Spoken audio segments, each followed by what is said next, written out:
Hello, everybody. Welcome to After the Credits number 63. My name is Darren. I'm here with my friend Taz. How's it going, Taz? I am doing well. How are you? I am good. This might be my most anticipated, on both shows, podcast episode to film. Because we have, obviously, all around, all three shows, very exciting stuff. Reacher is at its mid-season point. Invincible, not only is it the adaptation of the Invincible War, which I heard a lot about, but also is the penultimate episode, and also the series premiere of I think both of our most anticipated show of the year, Yeah. Daredevil Born Again. I'm very excited. How are you doing, Taz? How's it going? I'm good. I'm good. Yeah, you kind of hit it right there. I mean, it's a big week. Premiere of Born Again, penultimate episode for Invincible. Also a very anticipated episode. I think a lot of people had some very, very high expectations for both pieces of content this week. Yep. And in my opinion, I think they both, lived up to it. I think, you can obviously always have your little nitpicks here and there. But I walked away very satisfied. I agree. I think, yeah, no, I think both episodes do very big things. And I Yeah. think both things kind of left me in a mindset of okay, interesting. How do I feel about both of these things? What does it mean for both shows going forward in very interesting ways? Yeah. And it's been very interesting kind of seeing the reactions to Born Again, because we Yeah. came out of we saw the press stuff, and everyone's like, this is incredible, it's great, it's amazing. Obviously we saw a couple things, and something that I think was very interesting that I predicted, I've been saying this for weeks now, was what was the fan reception going to be. This is a Yeah. sequel series to, let's be honest, one of the greatest shows of all time, one of the most beloved non-comic shows, I would say, just shows ever, right? I think it's people the love I that. think it's the best, easily the best Marvel TV Yeah, show. I agree. I think possibly the best live action superhero series of all time. I I agree. think most well made, best acted, best cinematography, most just insane storyline wise. I really think that Daredevil is the blueprint of how a superhero show should be made. Not necessarily, the violence and maturity level, but when that fits the character, that's perfect. But I think the heart and soul and passion put into those 3 seasons of Daredevil should be, taken into account in, all facets when you're making a superhero show. And Born Again had the very difficult task of trying to be a successor to, again, quite possibly the greatest piece of superhero television media of all time. Yeah.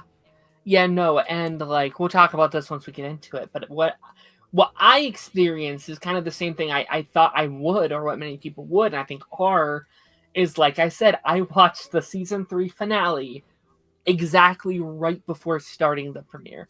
So Mm-hmm. that show was very, it was in my mind still. It was in kind of the blood, spill.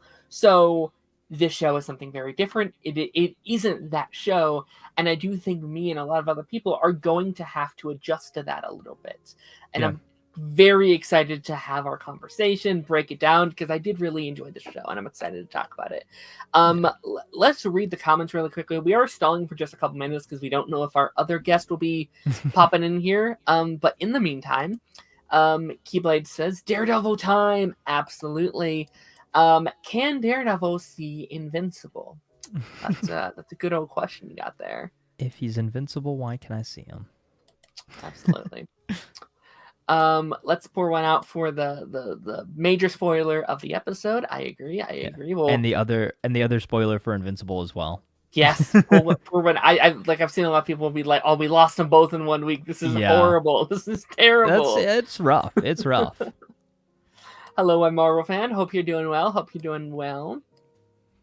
Darren, happy to hear your voices back. And hi, everybody. Me too. I was so sick, and I'm not 100%, but I think I'm at 99%. I'm Yeah. there basically. We're all good. We can finally have a full on conversation. Hey stranger, how's it going? Yeah, no, that's gonna be really fun. We were talking a little bit about this before we started. The premiere gave us 7.5 million views on Disney Plus, which That's a, I can I don't know how that compares, but that is yeah. massive. It sounds like we were kind of talking about it before we went on. I think the only other series that would come to mind that could maybe compete with that would be one of the Mandalorian seasons or potentially WandaVision or something like that. But I don't necessarily know how that compares. But that sounds like a pretty big premiere. hmm I mean, Um, think about what you would be getting, like peak Arrowverse live viewership, right? That was in like 1 to 2 million range, maybe, but 7 million in probably what the initial opening day or opening week, first couple days. What's the statistic from? sure.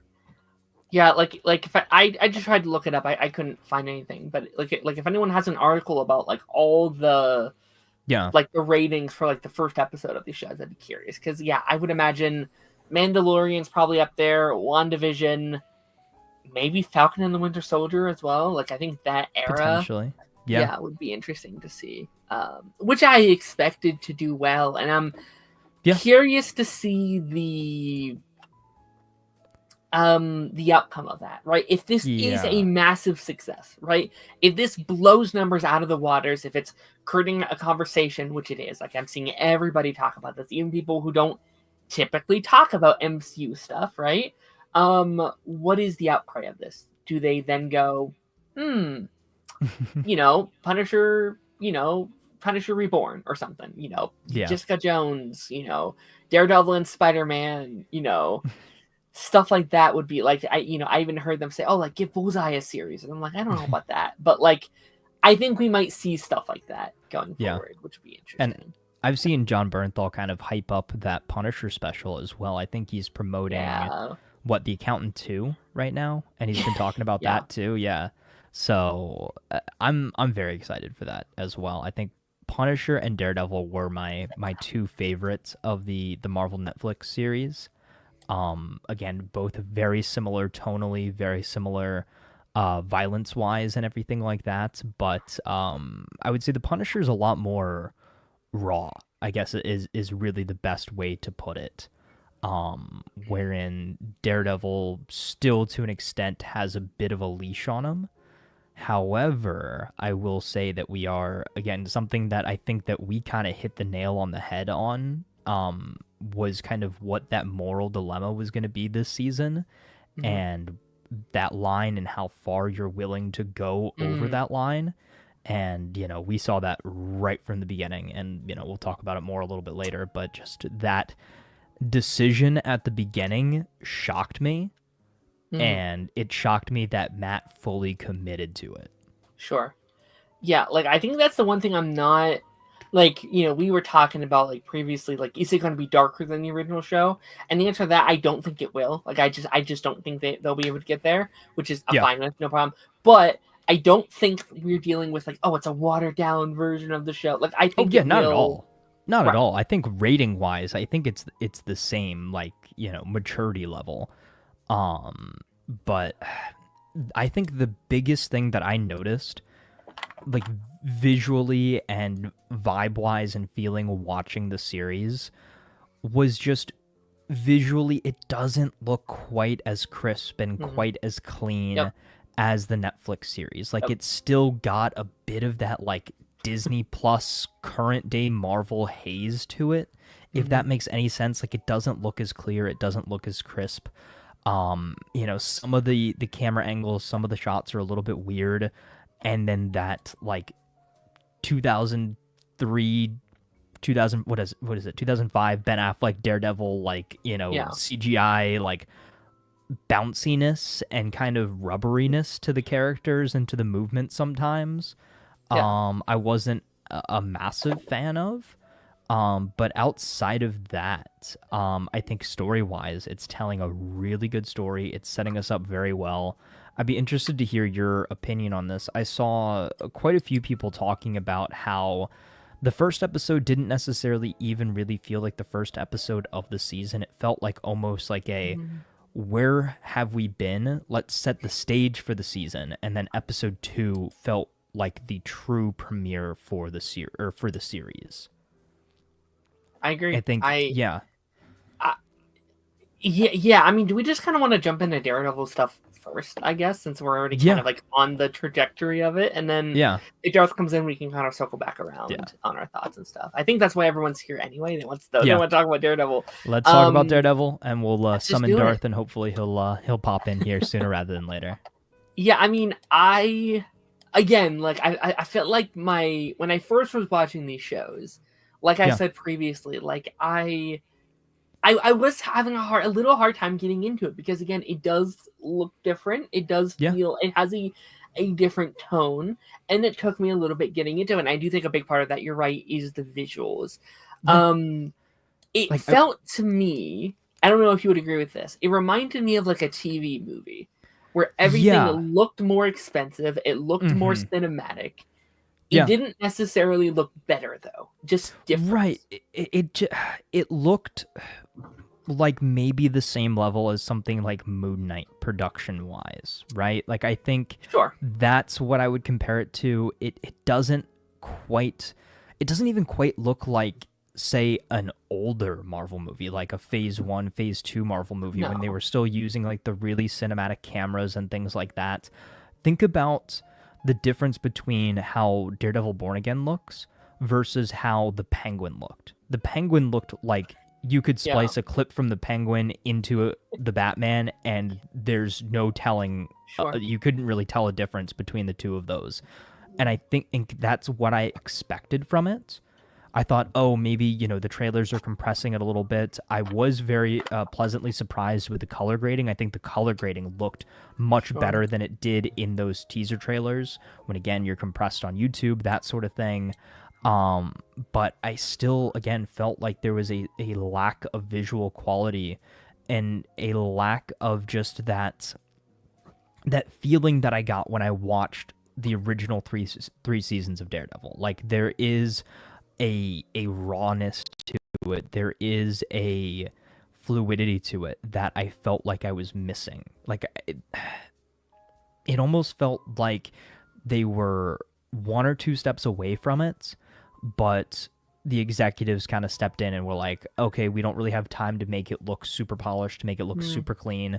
You've got a great story going here, but we're not going to let it cook the extra, couple minutes, and we're just going to, kind of present it as is. And not that as it is bad by any means. Sure. It just, there's still, like, if Netflix Daredevil is a 10 out of 10 visually, this is like a 7.5 or an 8. I agree. Like, it's close.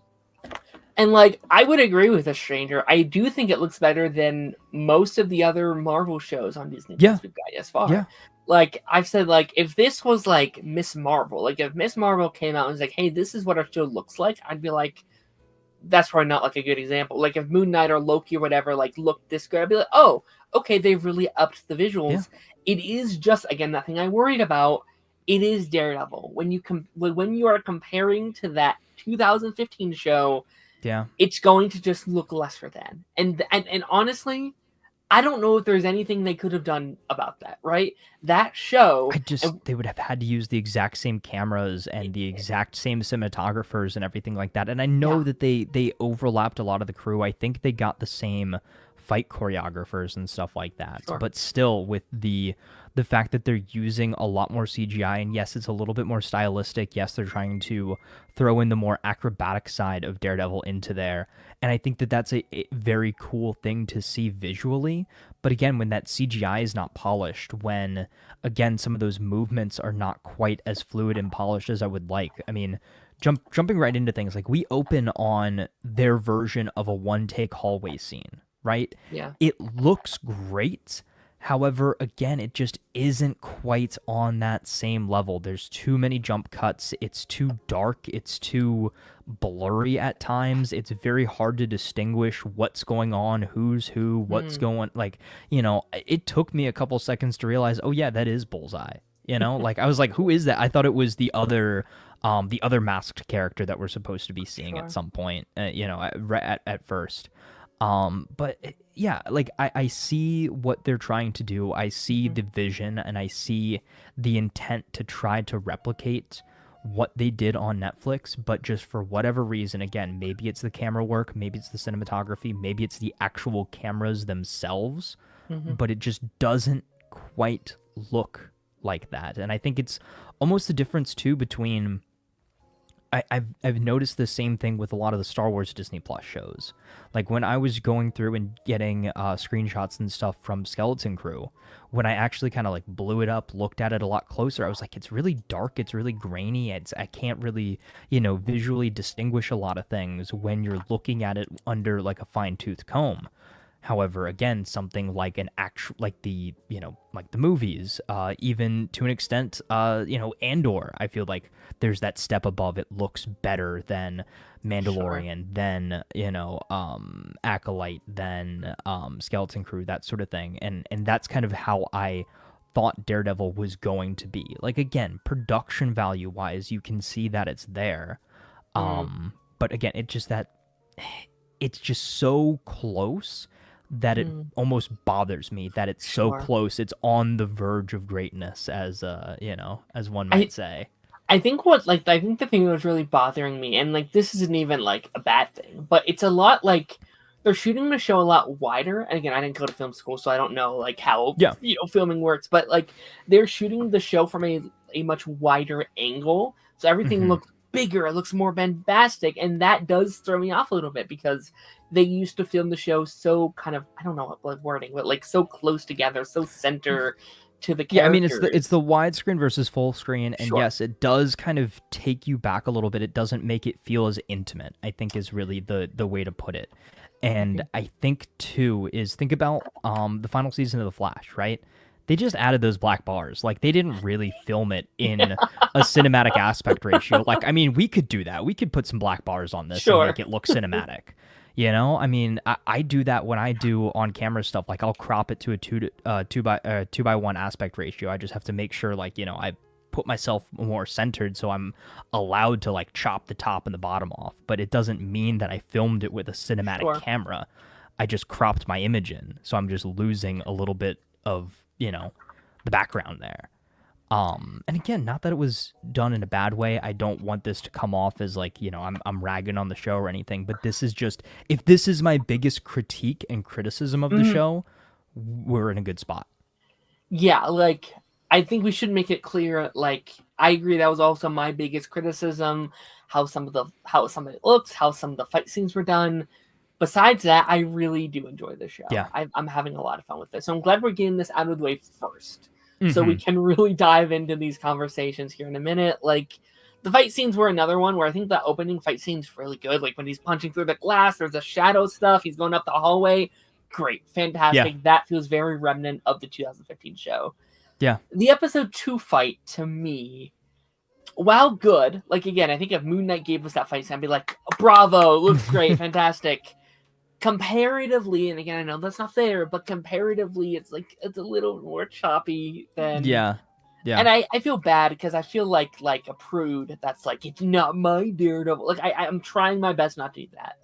Hmm. But also, it is a sequel show, so I feel like it has to be done a little bit. Where it's like, maybe Yeah. you could have done a little bit of longer shots, especially since that's what Daredevil was kind of known for, right? Right. Daredevil was Right. known for the best fight scenes, not only on TV but like in the superhero genre in general. Like that's what they're known for. Yeah.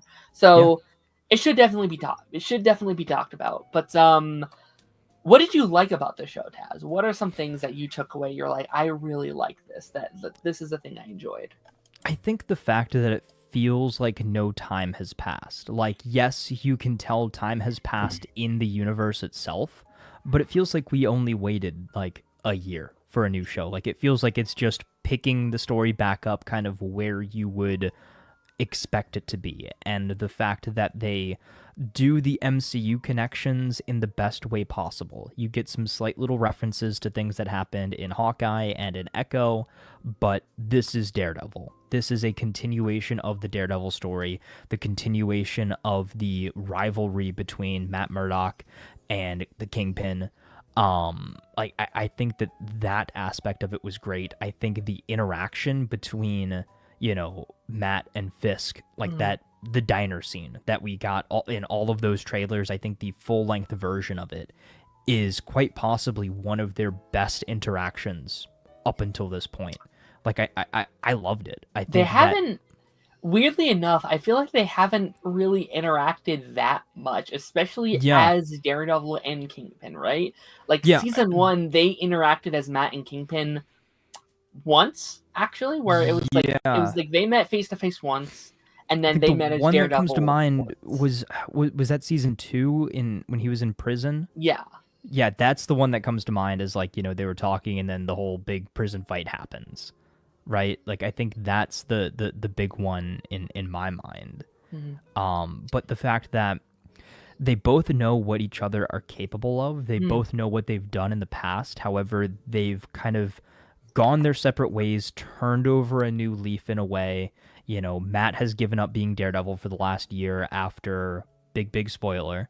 And Kingpin is like, oh yeah, I'm, all that crime stuff, I'm not doing that anymore. I'm a changed man. I'm running for mayor. Like, I just want to make New York City a better place. Like, they're both lying to themselves by presenting themselves in this way. And I think you see that by the end of episode 2 very well. Like, Matt is forced into this fight, but I think deep down he wanted them to push his buttons. He wanted to have an excuse to step back into the light as Daredevil. Hmm. And Fisk is just looking for an excuse to do his Kingpin-esque things. Like he threatened the police chief. He vaguely threatened what's her name that was doing what is it? BB, that's doing all the, like street videos and things like that. And I thought that was actually a little fun aspect of it, kind of like, you know, Yeah. how do just the normal citizens of New York view everything that's going on, like the absence or presence of vigilantes, and Fisk becoming mayor, that sort of thing. And So that's such a cool parallel to season one of Daredevil with her uncle. Like that was yeah, her, that Ben was investigating or going against Fisk and like investigating Fisk, and now it's her, like yeah, his niece investigating. And I think that's such a good way to get us to care about a character really fast, right? We can talk about this in a second, but like most of this show is built up of a new cast of characters, which I really enjoy. yes, And I think it's very smart to be like, hey, I know it's not Foggy, I know it's not Karen, but this is a character related to a character that you used to love. So I think hmm, throwing her in here, and I'm curious to further learn about her relationship with her, with her uncle and the city of New York, because she's her maybe early 20s, so she would have probably been like a teenager in the first season, or if not younger in that first, hmm, what 7 years later they said. So yeah, yeah, that's going to be really interesting to fully explore. But like again, yeah, I think the highlight of the show for me so far is the dynamic between Fisk and Matt and the unspoken stuff there, right? yeah, I love this, like again, that dino scene was so fantastic. And I love that Matt's entire code is put on the line this season, right? His whole thing is like, I can't kill. I won't kill. That goes against his not only his like vigilante code, his like law code, right? And also his Christian code, right? And I like that, like, in order for that code to mean anything to him, he has to give Fisk the opportunity to change himself, right? That's hmm, everything he stands for. You don't kill just in case someone has a change of heart, can change their ways, and can be redeemed, right? That's yeah, his whole thing. And now that's finally put to the test to be like, okay, that's what you believe? All right, then let me change. Let me be right. better. Can he really be redeemed? And I think that it's also a very interesting thing too, is you brought up a really good point, is Matt's moral code. His code is Daredevil, his code is Matt Murdock, his devotion to the law, his devotion to the religious side of things as well. And I think that they did something very interesting. I was not the one to pick up on this. I saw quite a few people talking about this online, but that one little scene where we had him outside the church kind of listening and everything, it was kind of brought up that he couldn't bring himself Yeah. to just go in there Yeah. because he doesn't feel worthy of it. Like Yeah. he feels like he has kind of fallen in a way. And that, I think that that opening scene is going to bother him and trouble him for this entire season. I don't think we're going to get to a point where he feels confident in himself as Matt Murdock or Daredevil until he finds some sort of peace and closure with what he did at the beginning. And I think that that's a really good segue to bring us back to the beginning. What did Bullseye do?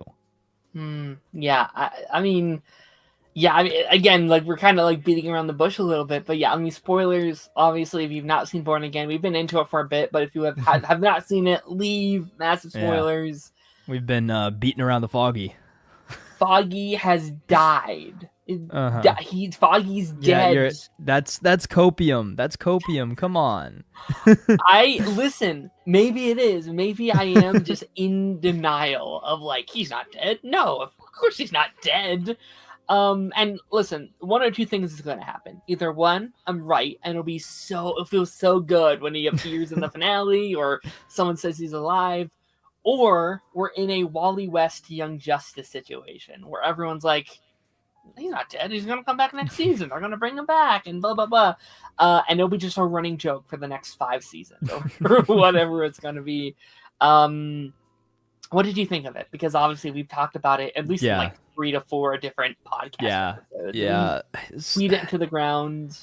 It's funny how I know last week I was like, oh, it's gonna, you're still gonna feel that emotional gut punch. It's still gonna be sad, that sort of thing. I don't think I really felt it until the court scene a little bit later on, when Matt was kind of, testifying against Bullseye. I think that's when it really emotionally hit me. But in the moment, I was like, when Foggy kept inching towards, going outside, taking the phone call, I was like, dude, don't go outside. Like, it's not safe out there. Don't go outside. Don't go outside. It happened. And then he gets shot, and then it all falls down from there. And I was like, there we go. It happened exactly how I imagined it happening. Me too. To be honest. Like, it was like, oh, it's that scene everyone thought it would be. Yeah, and it's just like, oh, now I remember the, behind the scenes footage where he was, on the ground and is, So it was sad. It was expected. I am going to go out on a limb and say I hope he really is dead, because I feel like it would undermine the motivation of this season, and I feel like it would be, again, a retread of what we did with Matt's fake out death at the end of Defenders into season 3. Would I be happy with Foggy being back? Sure, but I think, again, from an emotional standpoint, from a story standpoint, I think he should stay dead. Like, and the fact of the matter too is that his death caused Matt to not care about his code there for a minute. Like, he was fighting Bullseye. Bullseye was just killing all these innocent people, as many people as he could, just chucking knives. They get up to the top of the roof.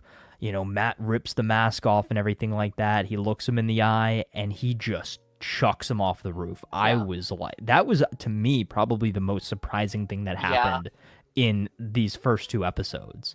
And he just splatted like a pancake, number 1. Number 2, the just distraught and just pain on Karen's face as she slowly turned around to make sure that Matt wasn't also dead. Like, imagine if Karen lost her 2 best friends in one fell swoop.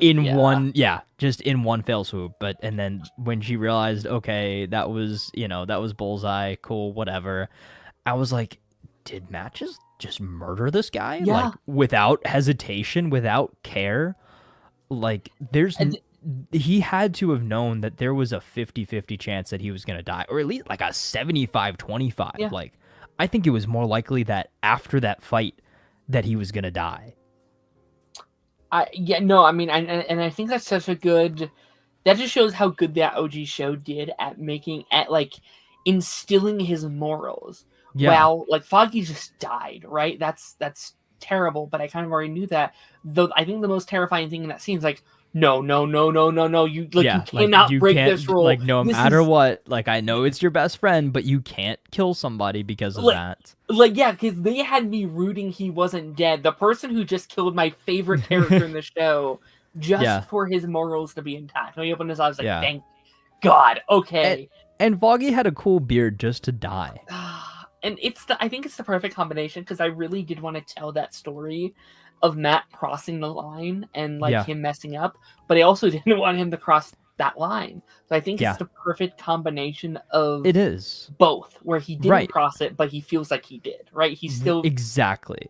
Is so he not only feels responsible for Foggy's death, but he also knows that there was a good chance that he almost killed somebody in that moment, and he let his emotions get the best of him, and that he's capable of killing somebody. And with it being Foggy, like that was Foggy's big thing. Like out of the three of them, he is the moral compass of the group. Right. He's the one. Right. Like Matt's had his moments of like, yeah, I need to do this. Karen's definitely had our moments of, you know what, kill Kingpin. Like whatever. Yeah. Karen's cool with killing people. Her favorite superhero is Punisher. So yeah, you know. But Foggy has always been like, no, this is who he is at his core, and if he does this, he will never be the Matt we know again. And I think he's realized that. Yeah. And I think on his face too, he was like, not only do I kind of this dichotomy between I want revenge for this person killing my best friend, but also, oh my God, did I just kill this person that killed my best friend? Have I already just dishonored his memory by crossing a line that I have instilled in myself, you know, that I never would cross again? Or at all. And I think too, I really liked the touch that post event, right? We flash forward to a year later, and Matt's taking Foggy everywhere with him. The little, you know, the brochure from his funeral, right? Is he's taking that little piece of him with him everywhere, and I think that that's such a nice touch as well. Yeah, no, I also just want to go back to the Karen stuff a little bit, because like Karen has got to be one of the most traumatic MCU characters of all time, up there with like Thor and stuff like that. Of just like, she lost her brother, she lost, you know, her mother, his boyfriend kind of betrayed her, her dad disowned him, you know, she's lost Ben, and she's been kidnapped and, you know, abused and kidnapped multiple times and had like hitmen after her, and she's killed people and she's had to kill people. Yeah, she is like to the point where like where we see her right now, I think is totally valid. I'm like, you know what? Yeah. Fair enough. Go just off completely remove just remove yourself from the situation. Just like but like also, if she does know about Foggy, if that is the case, that could be her putting up a wall of like, if I spend time with Matt again, if I go down that path, I cannot keep it from him. Yeah. So maybe this is her being like, I gotta get away, or I will tell him. I cannot be around him and not tell him, which I think could be really cool. And I do, going back to that, because I guess we kind of did skip over it just a little bit. I was gonna say let's go down that path for a second. I do want him back. I think my friend made a good point, because like he loves the Daredevil show. It's one of his favorite shows of all time, and he said like, if you were really going to kill Foggy, he wanted them to spend a little bit more time on that, right?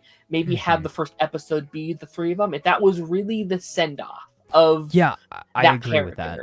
I agree. Like, I would have wanted more. I thought it was going to happen at the end of episode 2, not the beginning of episode 1. Like, that was a shock to me. Right. Like I really like it right now. If in my head he's coming back in a season, maybe 2 seasons, but if he's never coming back, then I will be like, this is always a gripe I'm going to have with the show for not properly giving him a send-off, if that makes sense. Yeah. But however, do you think we're going to get some flashbacks? Because there is a lot of unaccounted for time in between season 3 and Born Again. So where we could kind of fill in those gaps with, you know, Matt remembering some good times and that sort of thing. I just don't know how I feel about the possibility of him coming back. So I know in the comics, there is an arc where Foggy has to fake his death, and he goes into like witness protection and stuff like that, and then eventually comes back. And that is what people think is going to be happening. That's your, that's your theory right now. Mhm. I saw somebody say rewatch the courtroom scene with Matt testifying, with the added headcanon that Karen knows that Foggy is still alive and she's trying her best to hide it from everybody. I Sure. think that is a very interesting perspective to look at it from, and if that is actually the case, I think it's going to retroactively make that first episode better. Better, yeah. However, I think there's a way of doing it where it does work in the narrative, or it doesn't ruin. Because again, like 99.9% of the time, I'm with you. I don't like when we bring back characters in comic book shows because it does lose that tension. It does lose the stakes. I agree. Yeah, but I think Invincible has that problem of nobody ever stays dead. Absolutely, and like except this week. But also, I think I might look back at the finale of Daredevil differently if he never comes back, because there was a promise made. There was a plan set in place, and we never get to see that fully play out. And I think this show will be about building that back up. I want them to take their time a little bit. I want them to take this season, maybe next season.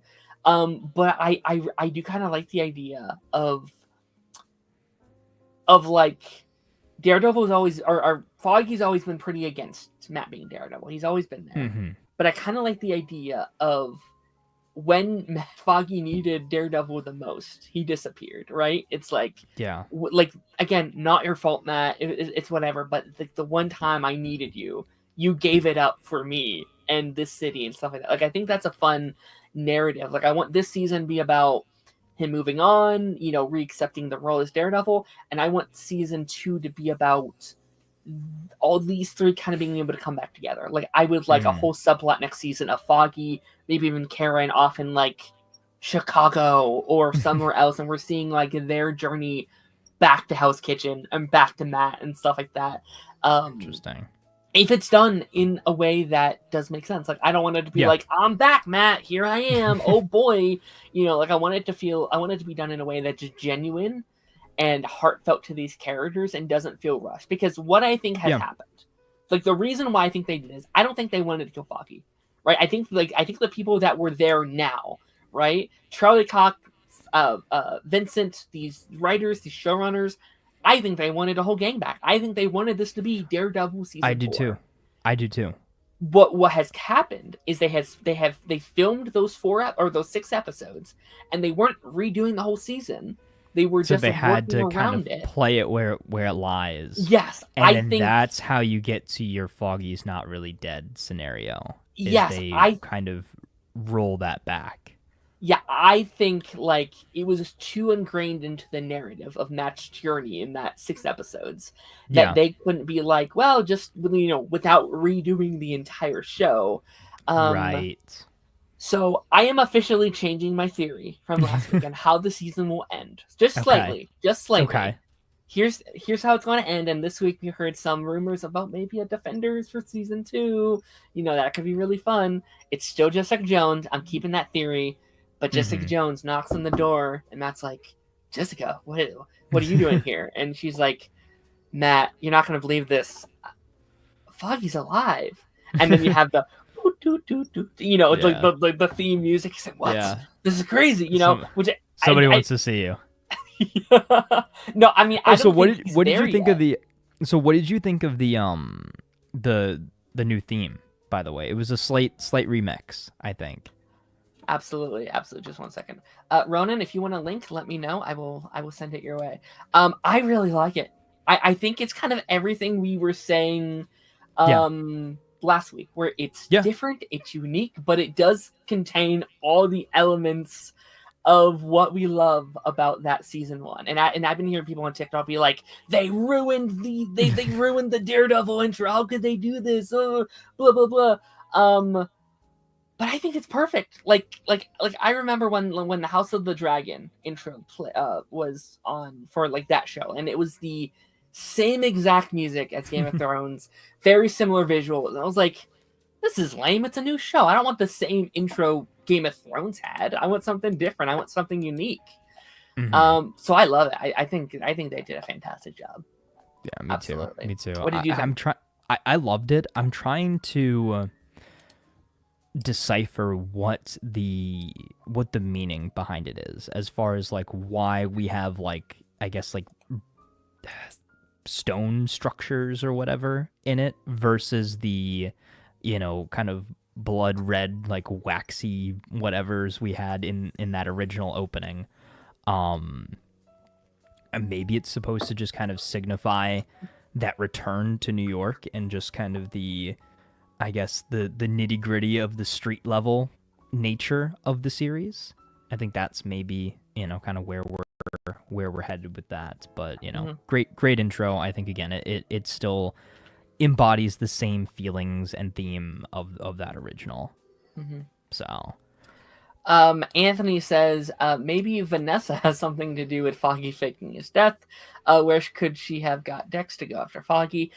So just like a little segue, using this, Vanessa is something I really want to talk about, because I think, and this might be the only improvement in the show so far comparatively to the original, this is the most I've been interested in Vanessa very easily. I love Vanessa. I think she's,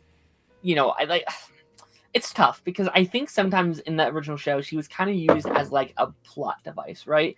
She's there to push Fisk's narrative along. It's something that he can obsess over, even to a point where it's like things just kind of fell into place for those characters and stuff like that. It's just like I just love you for who you are and blah blah blah. And then like season 3, it's like, I just love what you love, and I need you to bring me into this world. Like things just always kind of felt like it was just there for me.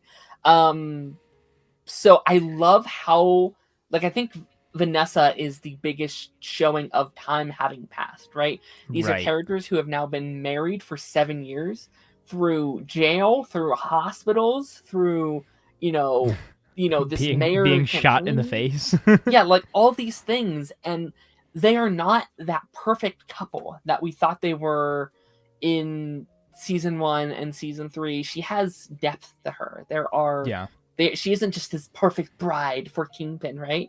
I love that she took over, and I think that she's always kind of the queen pin. Something I think she's always kind of wanted. Like I think in season 3, you kind of saw maybe little hints of that, of like, bring me into this world, let me see what you see, let me help you. And I wonder if some of that was in the back of her head, of like, if this all goes down, he'll protect me.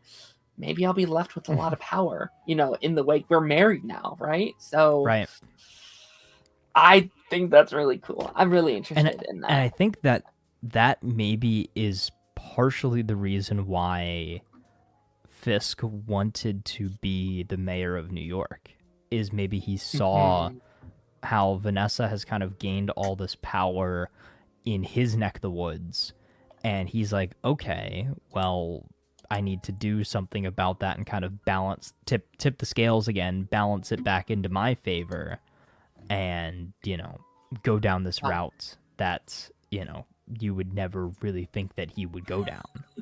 Yeah, I agree. We have a very special guest here today. Never been on After the Credits before. Ronan, hello, friend. How's it going? Yo, how you doing? We are very good. We're good. We're talking about Daredevil Born Again. Have you seen the first episodes of Born Again? I have. What's your thoughts? I did not expect them coming out with a 1-2 punch for this show. First of all, can everybody hear me good? Yep, you sound good. Okay, cool. That opener, I can't believe they did that. And that's the one thing I kept hearing from all the social reviews. Oh my gosh, the opener. And then you watch it and you're like, oh, you mother. And so it was heartbreaking, especially with what happened that same week with Invincible. But it set the tone immediately onwards. And so hopefully it sticks the landing. And I think, I don't know, I've never seen Matt in this way. Because now not only is he facing the stuff he lost, but now he has another dynamic with another woman who's a therapist, which I found very, very intriguing. Yeah. And I mean, you look at what the fists are going through, and like it looked like Vincent and I forget her name, who plays Vanessa, just put on slippers and they were right back at it from the previous seasons. I do. It's weird. I still miss the vibe I got out of the Netflix era with its cinematography and other stuff. But then again, this show, this new iteration, this new season, it can't be the same as the other ones. If not, it would just be a copy and paste, which I don't think would do justice to these creators. And yeah, I really the Needham brothers, the music they brought it to it. Yeah, I was very very pleased what we got. There's nitpicks here and there, but I'll say this: I'm very intrigued to see what people think out of episode 3 and see how they feel about the show now. Yeah, like I agree full-heartedly. I think I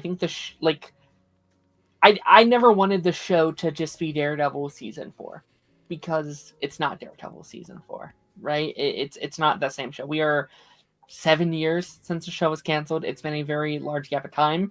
These actors have aged. We're in a very different spot in the MCU. I wanted this show to kind of like have its own footing, and I do think that's kind of where the show currently is at its strengths, are these new characters that they are introducing, Matt's new dynamics. As we were talking about last week, like my concern was like, were they going to go over similar themes and ideas as the previous season? I think that was one of my big concerns, was like, oh no, Matt's about to lose someone. We know who it is. Now I was very concerned, like, oh, we're going to have him in the same spot he was season 3. Because as much as I love season 3, I think it's the best of the whole show. I wanted a different Matt going into the show. I didn't want to re-explore that again. And I think they've chosen a really good vibe for Matt, where he's not happy, right? He's not like in a great place, but he's also not brooding. Yeah. This is a Matt that's like, all right, I've had my time to grieve. I've had my moments of that. It's time to pick my shit up and move on with my life. And, I think having a new cast of characters, if we can't have Foggy and Karen, I think this is the best way they could have done it, was like, okay, I have a new love interest. I have a new lawyer friend. I have a new PI person. I think it's really cool to explore that. And kind of just like where we are inside the narrative of the season. Hello, Darth. How's it going? We replaced you, Darth. No, I was kidding. Apparently so, with a new member and a new time slot. Nope, same time. It's a new era. 8 o'clock.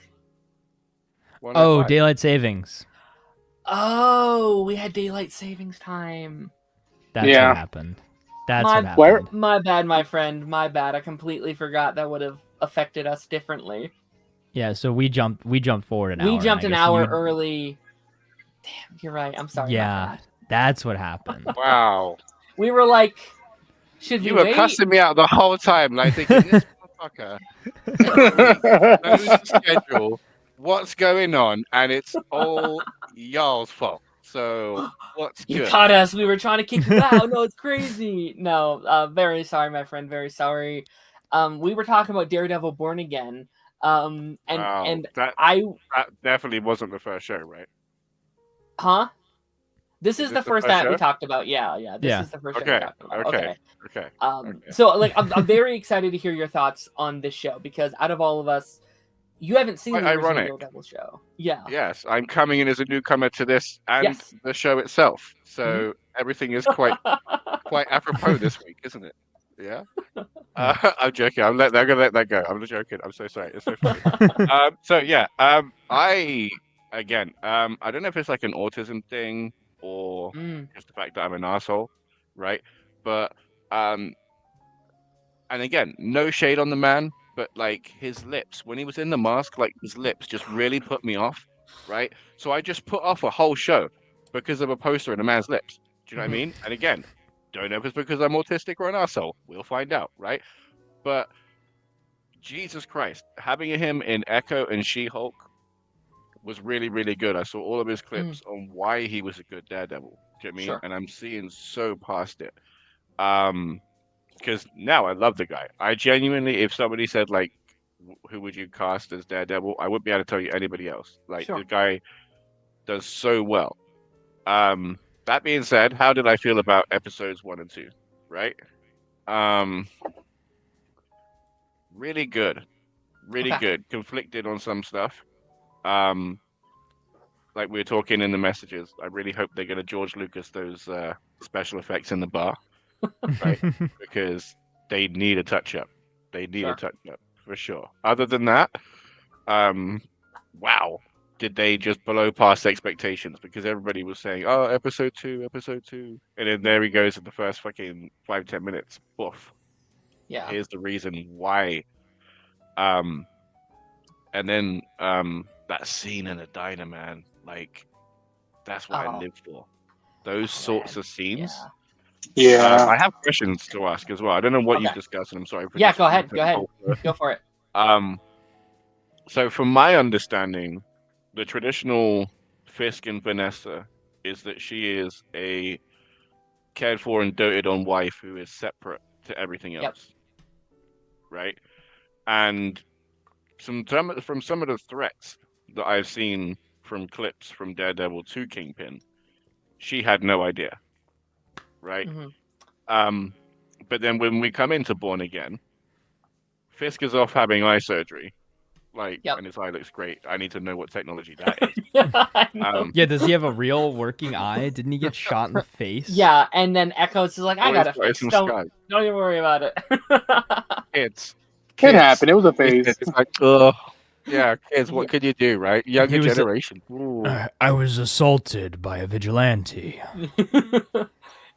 Yeah, no, but like that's something that they explore in the main show, where she starts as that character that's typically on the sidelines, just like your traditional wife, and we like the literal last episode of Daredevil is her being like, bring me into your world, like if I'm going to love you like you love me, I need to know who you are, and he Yeah. brings her in.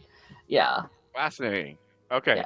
Okay. Because it was really interesting to see the body language when he was confronting her on the rooftop, Mm-hmm. and to see the big, strong, stoic Kingpin be fidgety and nervous and unsure of himself and Yes. keep hopping foots while she was rigid and unflinching in even the information of, oh, like, who the hell is Adam, right? Because I had to go Yeah. back as well, because I thought it was the guy at the start, and his name's like No. Lance or something, you know what I mean? And I was like, okay, so who is it? Yeah. Who is this Adam guy? You know what I mean? We're not going to find out, because those knuckles are telling more story.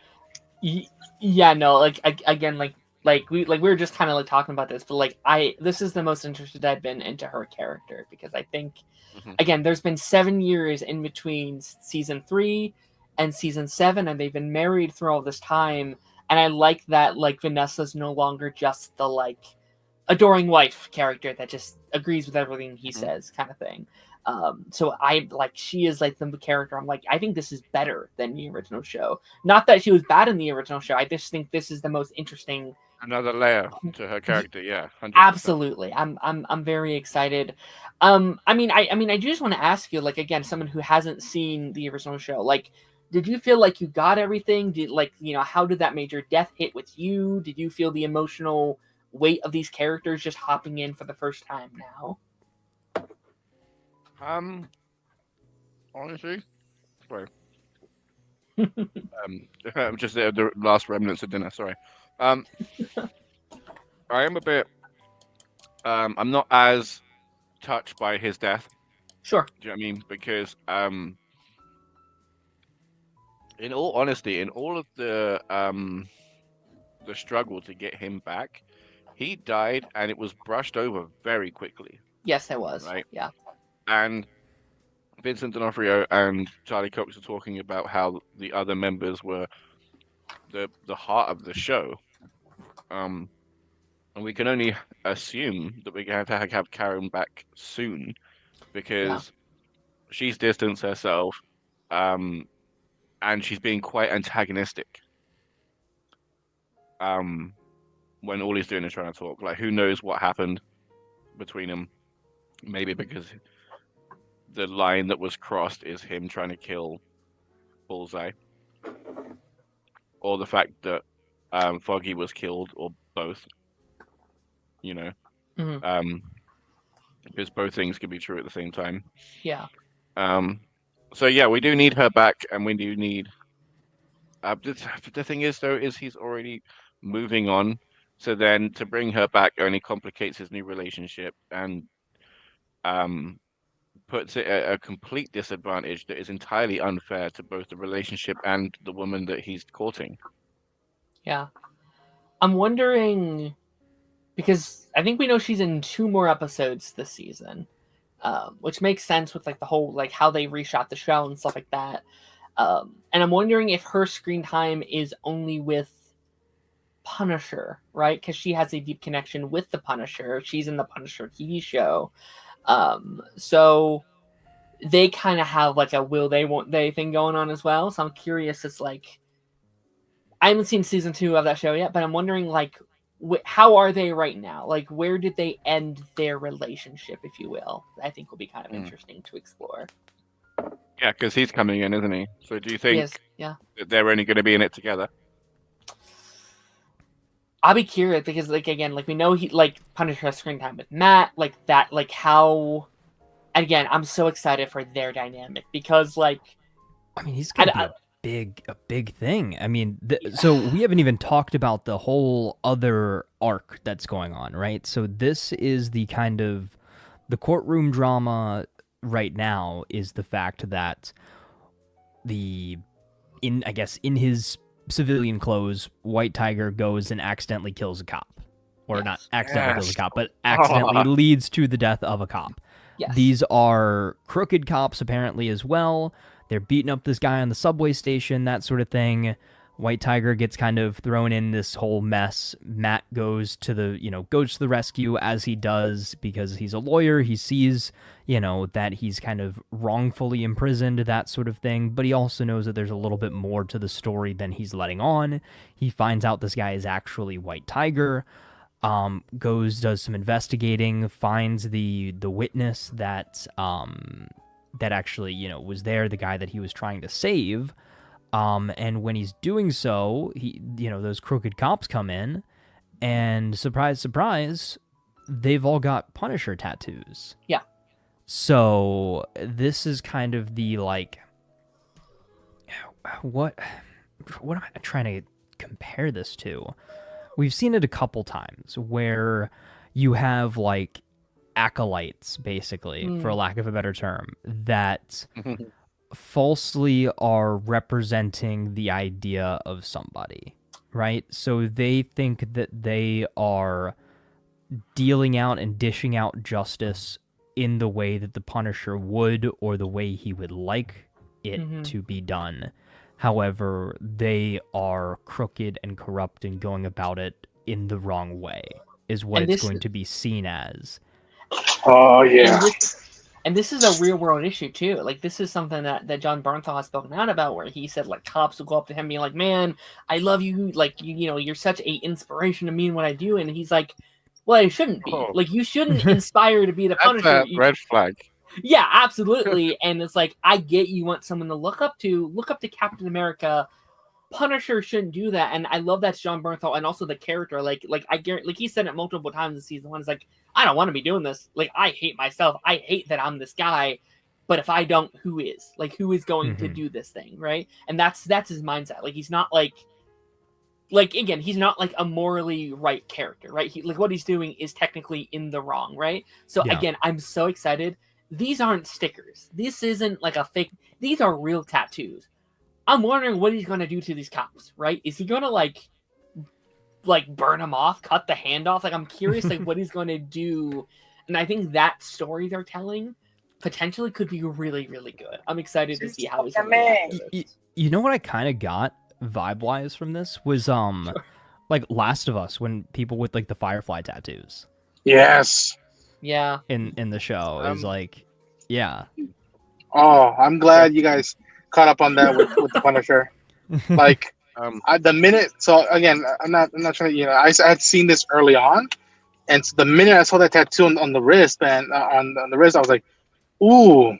And then I started putting the puzzles together. I'm like, no way they're gonna deal with this subject matter on Disney Plus, the biggest effing platform on the planet that almost everybody has. I mean, yes, people could debate what's better, HBO and all that stuff, but like Disney, it's Disney. It's eye candy for everybody, the whole world. Yeah. And the fact that they're choosing to deal with this notion that I agree, which sometimes I get put off when I see it because I'm like, okay, I get it. You want to, justice went out, but you're reading it wrong. Where it's like Frank is beyond that, and I can't wait to see where they go with this story element because it is so juicy. There's so much you can do with that. Yeah. It's like question. It's like a copycat killer, right? Yeah. And so, it's like he got again these people that are looking up to the Punisher and twisting what he is and what he stands for to fit their own narrative. Yeah. And to justify breaking the law. And when you break the law, you cross not only Daredevil, but Matt Murdock. But, yeah. Oh, yeah. Like, imagine if Batman had a problem with hockey pads. Imagine Frank. Frank with these nutheads. Like, oh. Yeah. Daredevil, yeah. So the whole thing is he's crossed the line trying to kill Bullseye. Yes. I understand it's in self-defense, but he just killed 2 dudes. Did he? That's what I'm wondering too. Because I don't think so. Dude, they're dead. Fine. There is they're no fine. way. They're fine. What did you watch? If Bullseye survived No. getting chucked off a building, Okay. these 2 guys are fine. Bullseye has a metal spine as well. They probably just have a bunch of broken bones. It's okay. In the neck, all of them in the neck, like none of them surviving. I think this is the Spider-Man Insomniac meme where you just throw them off the building and it's like they're probably fine, right? Like if you check, they're webbed up. It's great. They Yeah, actually have a plan for that. I did see at one point there somebody got it to where he wouldn't web them up, and the people just fell off the building. And it's yep, Spider-Man just murdered people in this game. I agree with you, Darth. Though, in that moment, I'm like, are they dead? Did he kill these people? He actually killed them. And I think in the story they're not supposed to be. You do leave that episode being like, they should be dead. He there's no way he beat them up any worse than he did in previous seasons. Oh yeah, at worst they're in a coma. No. We will get. We will have to watch this frame by frame, okay? He literally, I mean, he Arkham Batman slams it around on the back of a chair neck, right? I mean, Arkham Batman hasn't done any worse. Okay. Also, 100%. Thank you. Right. Also, there's no way that you come off with that kind of primal scream after just a fight that you've been in 1,000 of. Right. Oh no! Did you guys also so just backtracking really quick? Did you guys see Matt Murdock's kind of crash out in court when that was so good when Bullseye got sentenced? He was like, yeah. Oh yeah, he was pissed. He was like, I wanted that life sentence. Yeah. He wanted. He's was bro hoping for the death penalty or something? So. What the heck? Yeah. He's I won't kill him, but I hope the government. I don't even think New York has the death penalty. Hold on. It doesn't. I checked recently. So I find it fascinating that you thought, Darth, about that yell of him injuring or potentially killing someone. To me, that yell was about him. He broke his rule of I'm not going back, and when him saying please don't do this, he wasn't telling that to the cops. He was telling that to himself of please don't let the devil out. Yeah. There's a difference between quote unquote going back, which means putting on a suit every night, getting sweaty, jumping on rooftops, and using your electric cables, right? And fully defending your life. right? That doesn't need to be going back. That's not necessarily opening doors. Like he's literally just being a lawyer still that's good at what he does. Do you know what I mean? So I would argue that that would be my case. Do you know what I mean? Plus they are so dead. Like I'm putting it back on. Like they are deader than dead. We'll see. We'll see. We have 24 hours to go, I think, Yeah, if I'm not mistaken. I think this is the thing. Can you imagine? Like I'm not making any like ableist jokes or anything, but how's he gonna dispose of a body? Ask River? Dexter. It was the wind. Not Poindexter, but Dexter Morgan.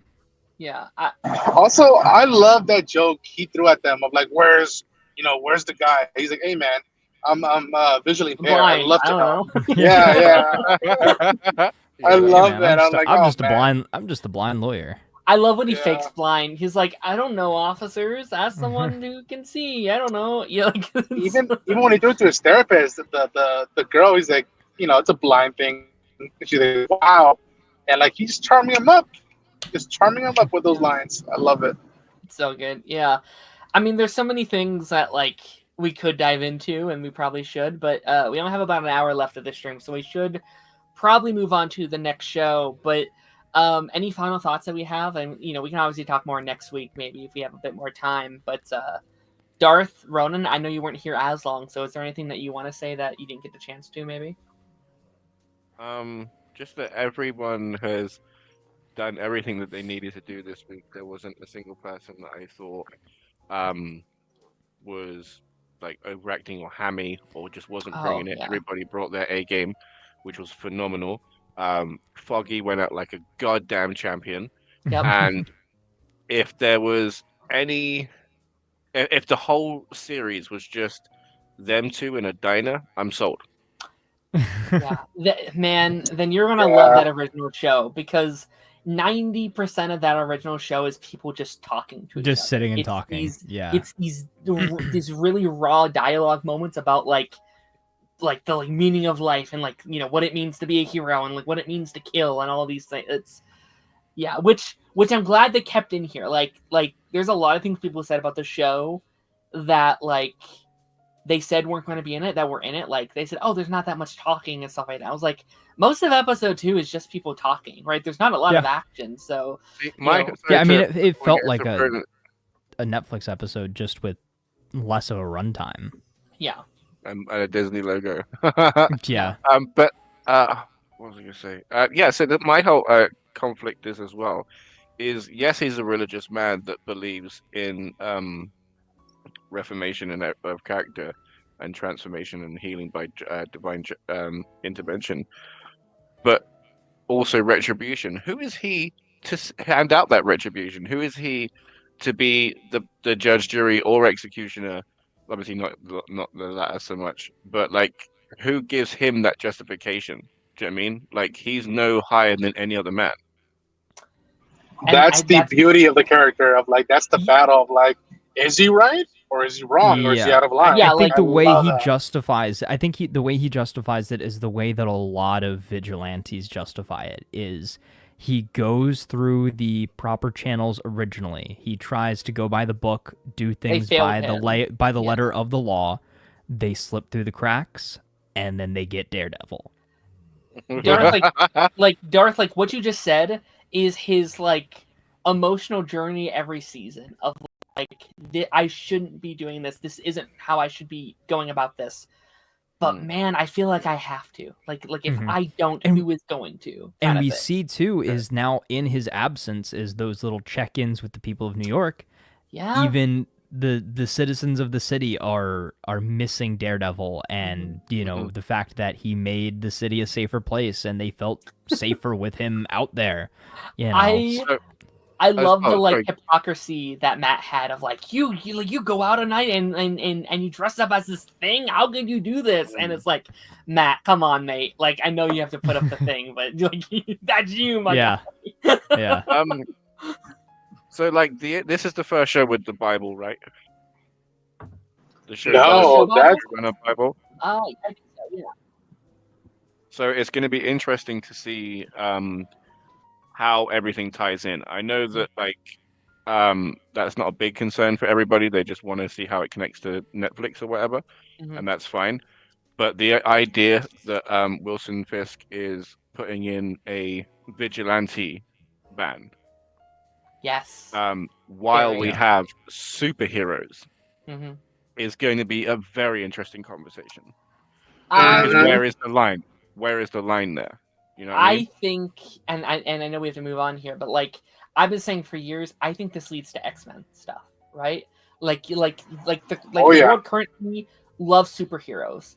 There's going to have to be a change where eventually they fear them, right? And I think with Thunderbolts coming, I think with X-Men coming, I think that leads into the fear of superheroes and stuff like that in a big way. And at some point, to an extent, yeah. Um, I think to me, someone saw Heat before they shot that diner scene, which I love when they do that. Yeah. I really like. Listen, for me, there's Hugh Jackman's Wolverine, there's Margot Robbie's Harley Quinn, and there's Charlie Cox's Daredevil. Like to me, he is up there with those castings that like we are lucky as hell that he was willing to do it. He liked it and was ready to come back to do it again. And yeah, and Darth, I can't wait for you to whenever if and when you do decide to check out the original 3 seasons. When you get to season 2 and you meet Frank, I've said it on record that season has the best scene in comic book I agree. history in terms of ideologies, like approaches and whatnot. Like it was so good. We could go into that another day, but I think Yes. Darren has come around to the idea that I've had for a while, is that season 2, number 1, is not only not a bad season, but it's, in my opinion, my favorite season and possibly the best season. Well, I don't agree with all that.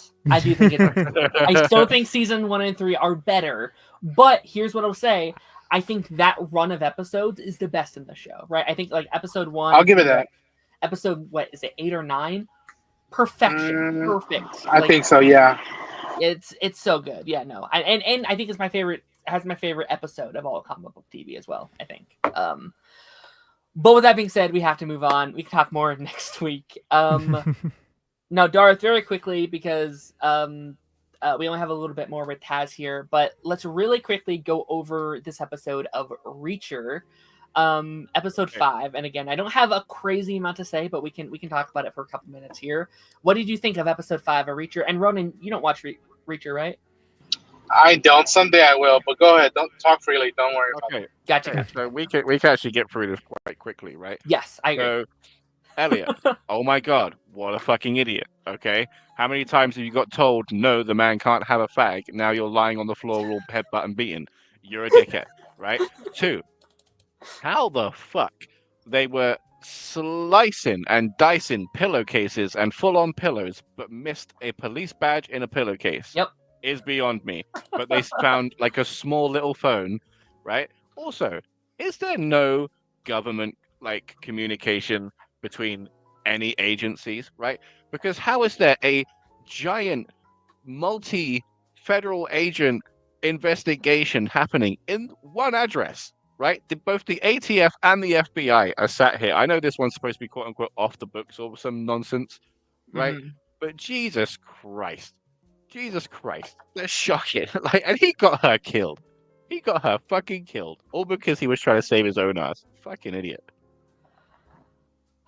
Yeah, I that death scene in this episode, man, really. I won't say it frustrated me, but I think did kind of point out my issues with this season. And again, loving this season so much more than last. I think it's been really fun. But when he died, and I feel bad saying it, I didn't give a damn. I was like, oh, all right. Oh, he's dead, I guess. You know, like, and in the most like obvious way possible, where it's like, well, yeah, they've been like teasing that for like almost 2 episodes now. Like, he just, I know they telegraphed all of it, didn't they? Yeah. Also, I have to say, right? Thank God somebody said it to that woman that like when she uses this accent, just talks out of like the smallest mouth. Like it gets tighter and tighter when she goes in the accent. It's crazy. Thank God Reacher said, or somebody said to her, Teresa is dead. She ain't here no more. She is Yeah. gone. You have to accept it. Because if I was going to listen to one more we gotta save Teresa goddamn speech, I was going to lose it. And what's crazy is you're right, is I'm still enjoying this more than season 2. Yeah. Which says a lot. It doesn't help that we don't know who Teresa is. Like, they keep being like, oh, we must save her. She has to be important. I don't know who this woman is. I have no idea.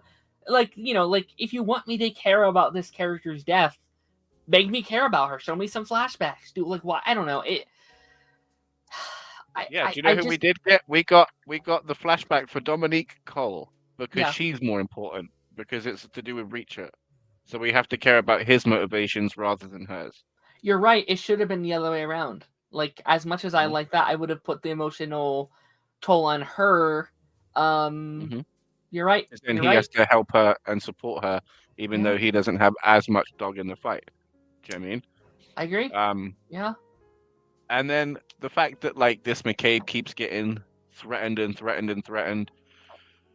Just get it over and done with already. I know they're going to finally, but like we should have been here before now. Mm-hmm. If he's any kind of competent in any way, then them having an initial confrontation and him getting away shouldn't be too hard. Yeah. You know?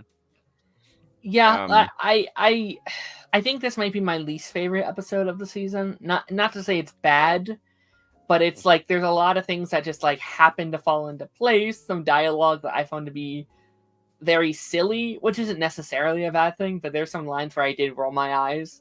Like there's that like mini table fight scene where it's like, what about you? Do you want dessert? It's like, I'm diabetic. I was like, all right, man. Like it's very like on the nose sometimes, but it is that's the kind of cheesy I like with Reacher. When he's bully beaten, like I'm there all day for that. Do you know what I mean? Like especially like when he was in prison and stuff. That was great. It's like the stuff with Paulie, I'm finding both interesting and tiresome. That's fun, yeah. Because it's interesting for him to be like to meet like a giant, a genuine behemoth of a man. Like we're already seeing one week to week, and then he looks around and then looks up, and then there's just Paulie. You know, it's crazy. So, it's interesting to finally meet his physical match, and then some. Because when he got slapped, like he didn't know what to do. Yeah. He didn't know what to do. Like his bell got rung, and you could see he was like, "Oh shit," because he stayed down. Right, the Reacher thing to do would be to find the closest weapon and just start brawling. But he stayed down. Like the kid called it. He is scared. That is crazy. Yeah. I think that's I think that's a bit of it I'm honestly most intrigued in. It's just like their little rivalry I think is really fun. And like I just want to see like that like casting call of just says like, all right, you know, male, blah, blah, blah. Someone that makes Reacher look like a little bitch because that man is like, and like that like one shot is even funny because like he's towering above Reacher. And then the other guy, he looks like an ant. Like you know, there's that shot where they're walking into like the building at the end. I was like, he looks like he looks like a dwarf. Like it's crazy the like size difference between those two characters. Screaming at the TV like, oh my god, he looks like his son. Like that looks like a father and son going off to picnic. But that's two fully grown men. Like really it's funny. Amazing. And I think that guy was in Freddy vs. Jason. Oh really? The little one, yeah. Yeah. He played one of the old people that's in the mental asylum. Mm-hmm. Yeah, I'm curious because it does kind of seem like we've reached a point in the season where they're not quite going back, right? It seems like maybe next episode will be the point of him most likely blowing his cover, if not instantly, by the end for sure, right? So like that confrontation between Quinn, right? And I think these next three are really going to make or break if I like the season or not, right? Because I think it's been pretty solid, pretty good, not perfect. But I do think the stuff with Quinn and how we start to wrap the story up is really going to make it break it for me. And how Do they're you going to want do. him to have amnesia or not? I don't know. I think it's more interesting if he doesn't, perhaps, right? Like maybe I would like him to pretend he did. I think that would be kind of fun. Where it's like he knows, but Reacher doesn't know he knows, if that makes sense. Like I think that might put him in an interesting spot for an episode. Because there's 3 left. There's 3 left, yeah. So we have to hurry. And I really need them to focus. Unless you're right and we continue Quinn as an ongoing villain, they have to really focus it on Quinn and why he's such a big deal. Because they've been building and building and building, which is great. But now it's time to show why he's so good, So Exactly, yeah. It's gonna be really fun. I have to say, before we do move on, that I do not like the guy, like I forget his name, like the white-haired guy who's the puppet, whose shipping lanes they're using, whose house they're staying at. Sure. Don't like him at all. Don't find him interesting or compelling to watch in any way. I know that. See, the thing is like the role of, like his role could have been very interesting.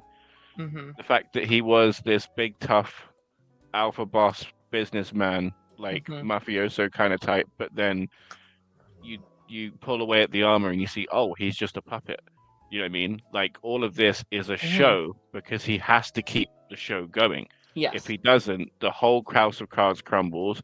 His family's dead. Do you know what I mean? So and then you could show like the fact that he struggles and has to kind of like psych himself up for stuff or like really get into character, but like there's no exploration of him whatsoever, and he's just dull. He's just dull to see. I'm sorry to say it, and I feel bad, but it's just dull. I really liked him the first couple episodes, and I agree these last couple have been like, okay, he's kind of whatever. I think these next, like I just said, I think these next 3 are going to be interesting to him.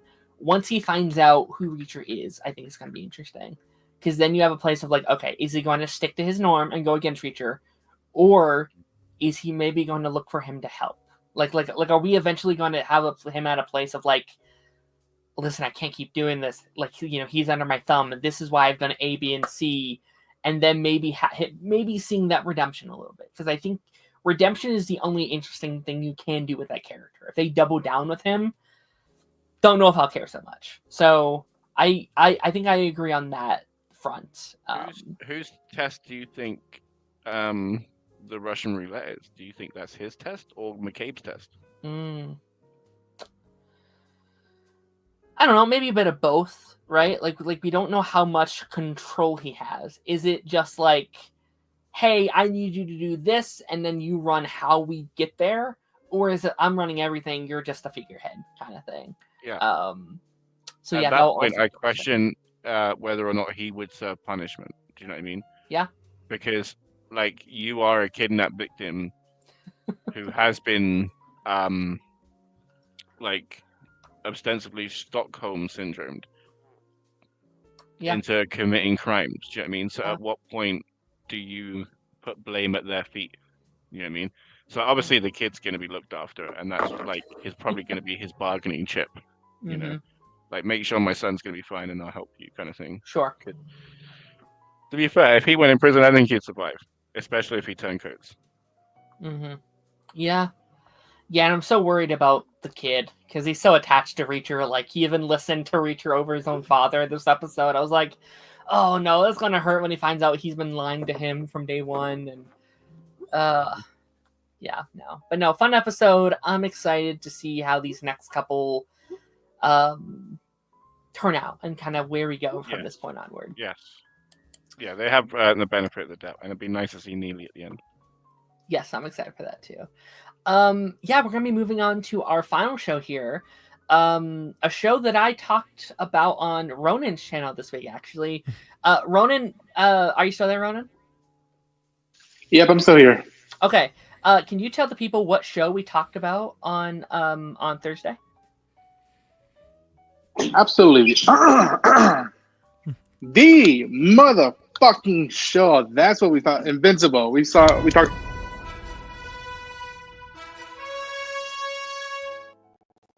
I was a little late. Damn it. So close. Oh. A couple of 2 seconds earlier, I would have been good.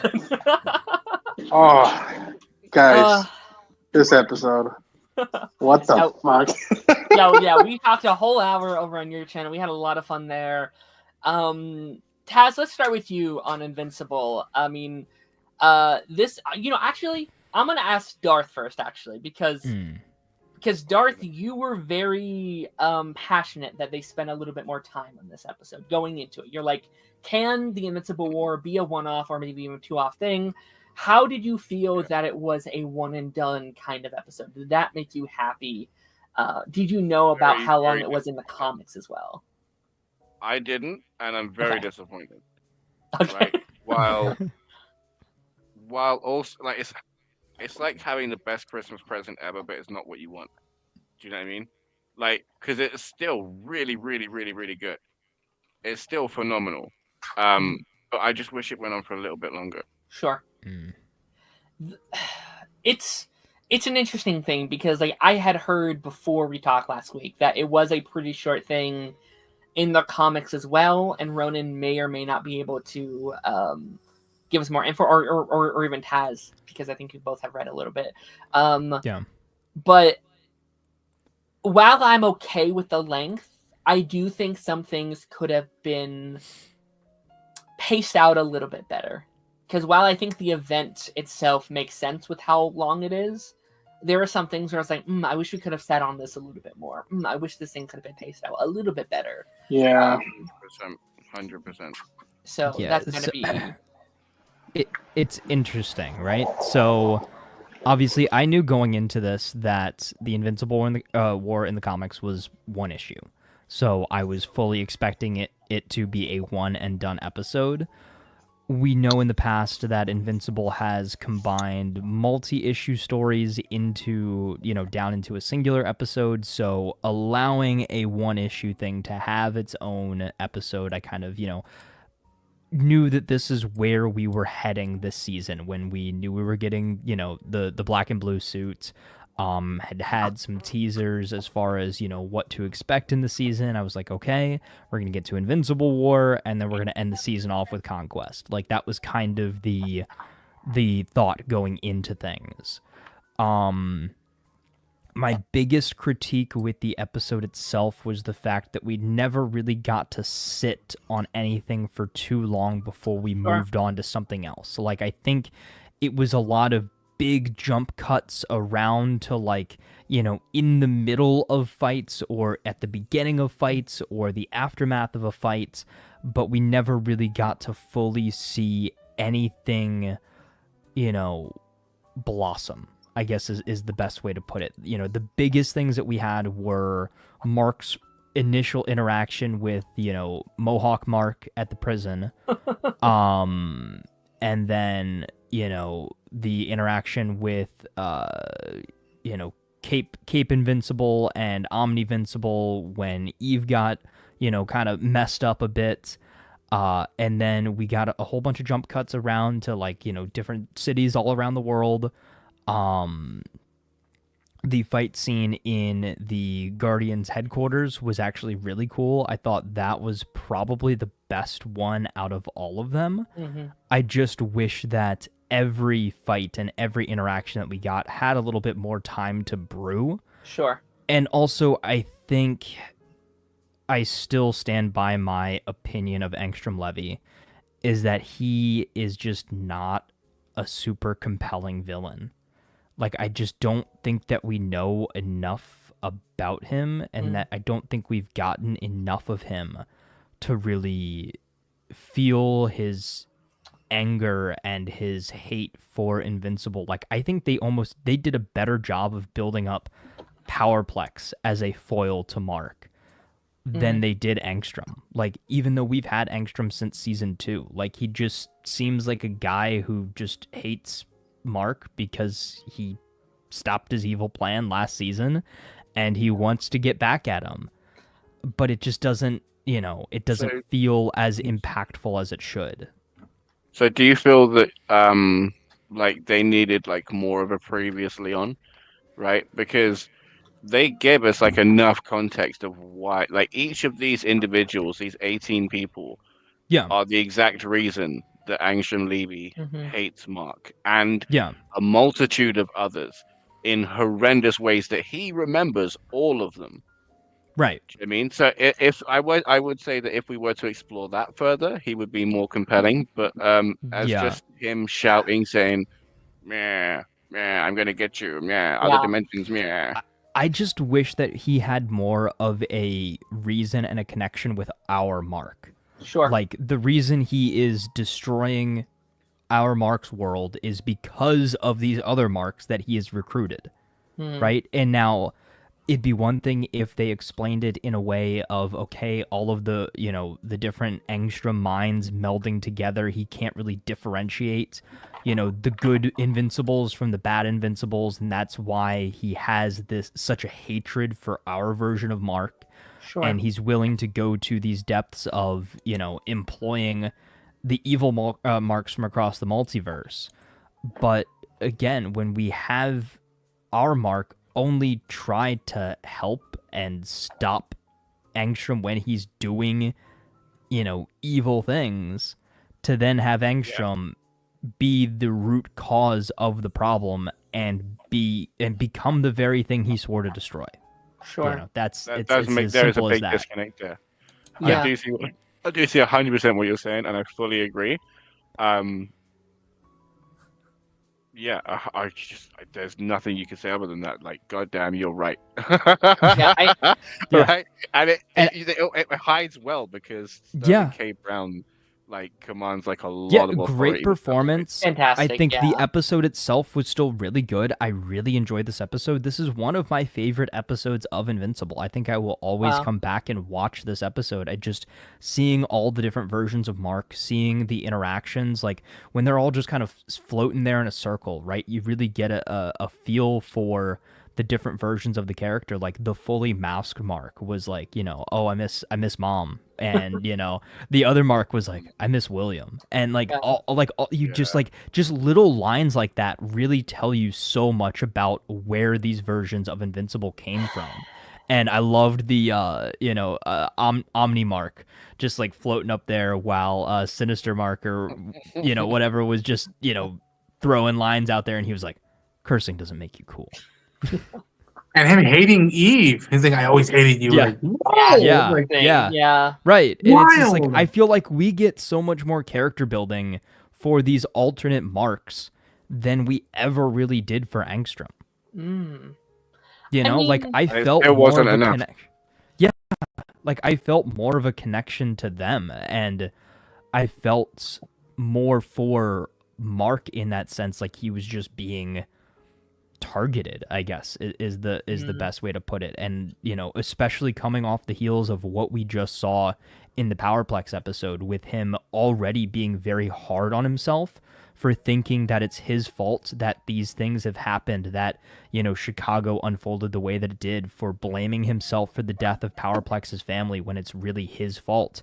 And now to have another massive cataclysmic event happen where multiple major cities across the world are destroyed, so many innocent lives are lost by different versions of himself, and now when people think of this event, they're just going to think of Invincible and not the fact that yes, our Invincible was the one that was saving us, but there were all these other versions of Invincible that were killing everybody else. I think you called it really early on, Taz, when you said the villain of the season was Mark and his mental place. Yeah. And where he's at Yeah. mentally, because it's like, yes, it's Angstrom and it's these evil things and it's Powerplex and it's whatever, but really what is killing Mark the most this season is his self-reflection of himself and what the people think of him and what his family thinks of him and what his brother thinks of him in such an interesting way, where you're right,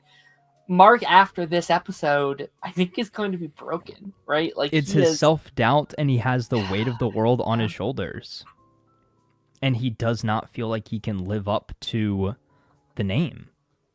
You know, is he It was a silly name to pick.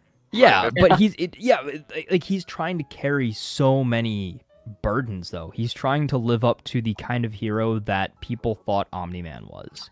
He's trying to make up for what Omni-Man did in Chicago. He's trying to prove to himself and to Cecil that he is not going to turn out like his father. Wherein, once again, we just got confirmation and proof that Cecil was and has always been right about his contingencies. Even if his methodology is not necessarily always the best, Cecil still 100% was right. But with all that being said, too, no matter what, Mark still can't save everybody. Mm-hmm. And we had Rex. Rex really did exploded this time. So man, that was, and I would argue again. I've not read all of it. Like I stopped to a point because I wanted to see I'm gonna react to it. Should I read ahead? And these weeks have been so hard, man. I'm not trying to read ahead. It's been killing me, especially since I've known that like Conquest is coming. He's coming. And I'm like, damn. Stand ready for my arrival, worm. A worm. And like when the minute I saw the shade, I was like, oh fuck, you gotta be shitting me. And the voice, hearing that voice and the meta layers, just like and like I knew, I had a feeling because he had posted a photo like months ago with 2 books of Invincible. And I'm like, wait a minute. Yeah, apparently, apparently they got upset with him for doing that. Really? Yeah. Yeah. Honestly, I want to make the argument that Invincible was right. Invincible was right. Go for it. There was only 2 marks that got destroyed by villains. One of those was because the prison got broken. Right? So, and Reaniman. So 1 Reaniman, so 3 marks. Right, but 2 if you don't count the prison, right? I think like 4 Cecil's or 5 contingency died because we had 18, no, we had a lot of marks. No. I'm talking by villains. Okay, right, which would make Cecil right, because he's trying to save the world by any means necessary, but Mark said there should be a principle involved. So what I'm saying is the line in the sand would be who the Reaniman got. And who did Darkwing and or prisoners get? Yeah. Right. But also the other big thing to note here, the fact that our Mark is definitively the strongest Mark in the multiverse. 100%. That every other version of Invincible was weaker to an extent. And I've seen the theory thrown around that they're weaker for the sole fact that they never had to train to become stronger. They conquered their worlds. They had no opposition. They were doing what the Viltrumites wanted them to do, so they never had to become stronger to fight other Viltrumites. They had the help of an Omni-Man, or even just killed their version of their dad and just had no opposition whatsoever. So there was no reason for them to get and so there was no reason for them to get past season 1 power level. So I found that very interesting that for that reason alone, not only is our Mark one of the few good ones in the multiverse, but because he stayed good, he also becomes the most powerful. Yeah. And that goes all the way back around to what if something were to happen to this Mark, he were to flip sides or get mind controlled or go off the deep end. He is more powerful than all of these other Invincibles that have literally leveled cities. You need those contingencies in place. Right, but I would argue, yes, if he wasn't the champion of that cause, if he wasn't the one fighting so strongly and fiercely for that point of view, if he was like a Rex, right, sitting again, I don't care. Like, decide what you want, guys. Like, I'm just here. I'm just living life. I'm vibing, If he was that in the group, I would have a different, conversation, right? Mm-hmm. But he is literally the pole opposite of your opinion. You know what I mean? Like, being Cecil. Yeah. So, And my biggest comparison is going to be the fact that Batman still has the Babel protocol, right? Is a contingency in case any Justice League member goes evil, gets mind controlled, or, again, like we just saw here, any multiversal version, comes into play here. No matter how many times Superman saves the world, Bruce is always going to have some kryptonite in his back pocket just in case. So I think that, again, Cecil is doing the exact same thing. Again, okay. Good point. Very good point. But I would argue that in DC versus Image Comics, we've seen a lot more mind control and hero manipulation. Yeah. Right? Cecil's had no experience of it to warrant that kind of dependency for the contingency. Mm-hmm.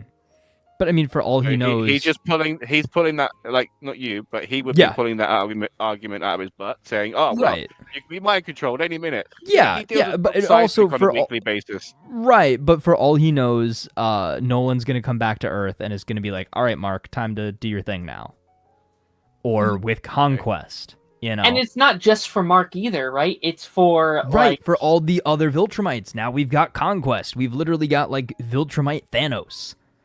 I think right. But then, hang on, sorry, right? But then at that point, it becomes like an intergalactic kind of like species war, right? At which point, all people would be viable to fight, right? Hero or otherwise. But I would still argue that in war, you need to follow some kind of principle, right? Just because you are at war doesn't mean you become an animal with it. Sure. It also complicates it when you realize that Cecil has been so much a big part of the Grayson's family that, like, at a certain point you could say that he was almost like a quote unquote uncle to Mark and them. That they were tight. Like, how many times did he try to like consult Debbie throughout these past few seasons?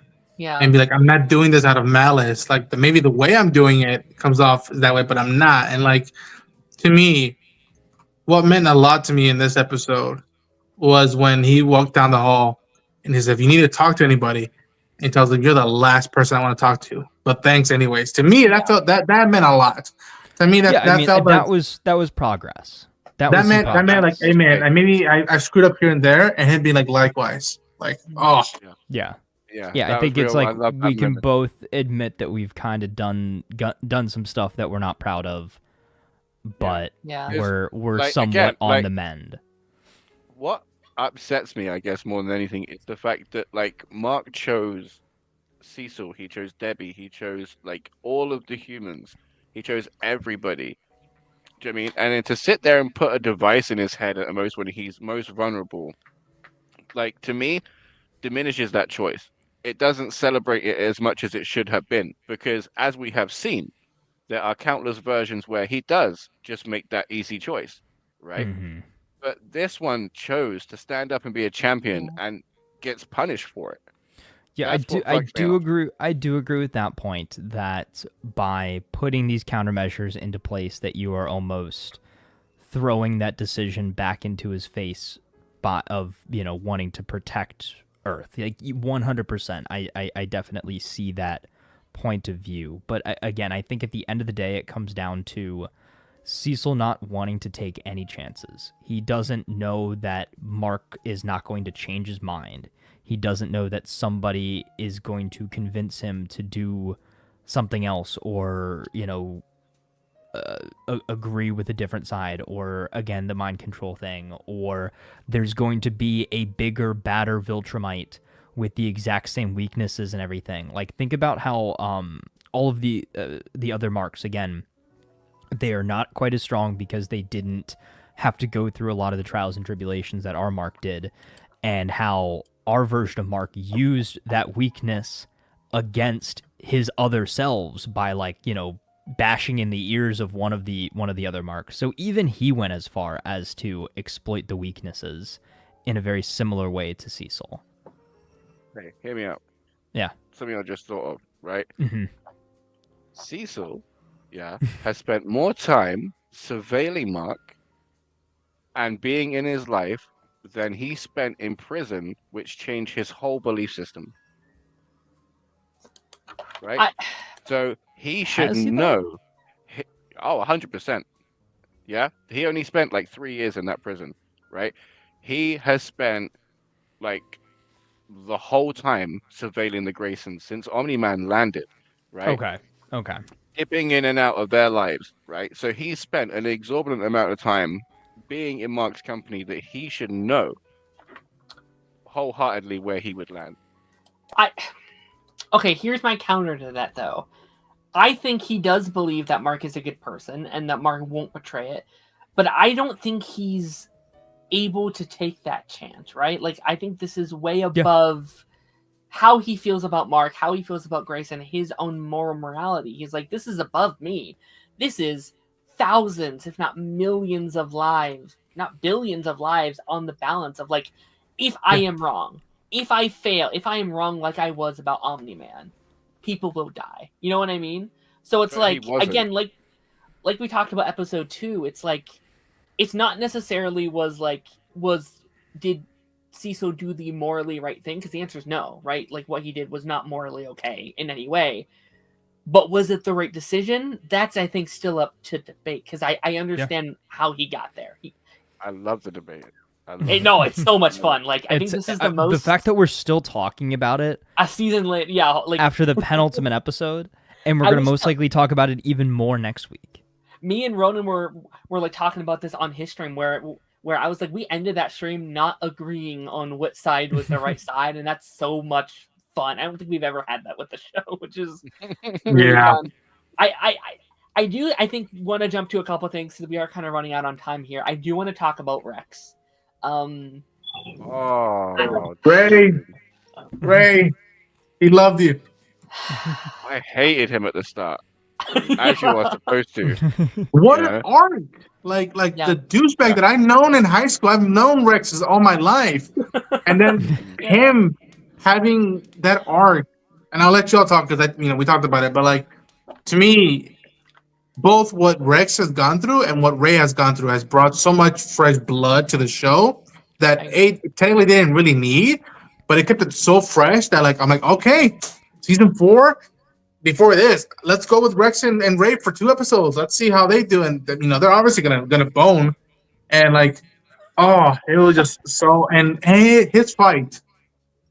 Although we talked about it, how we felt like maybe spend more time, could have hit more instead of just feeling very echoey of of what happened with Gambit in '97.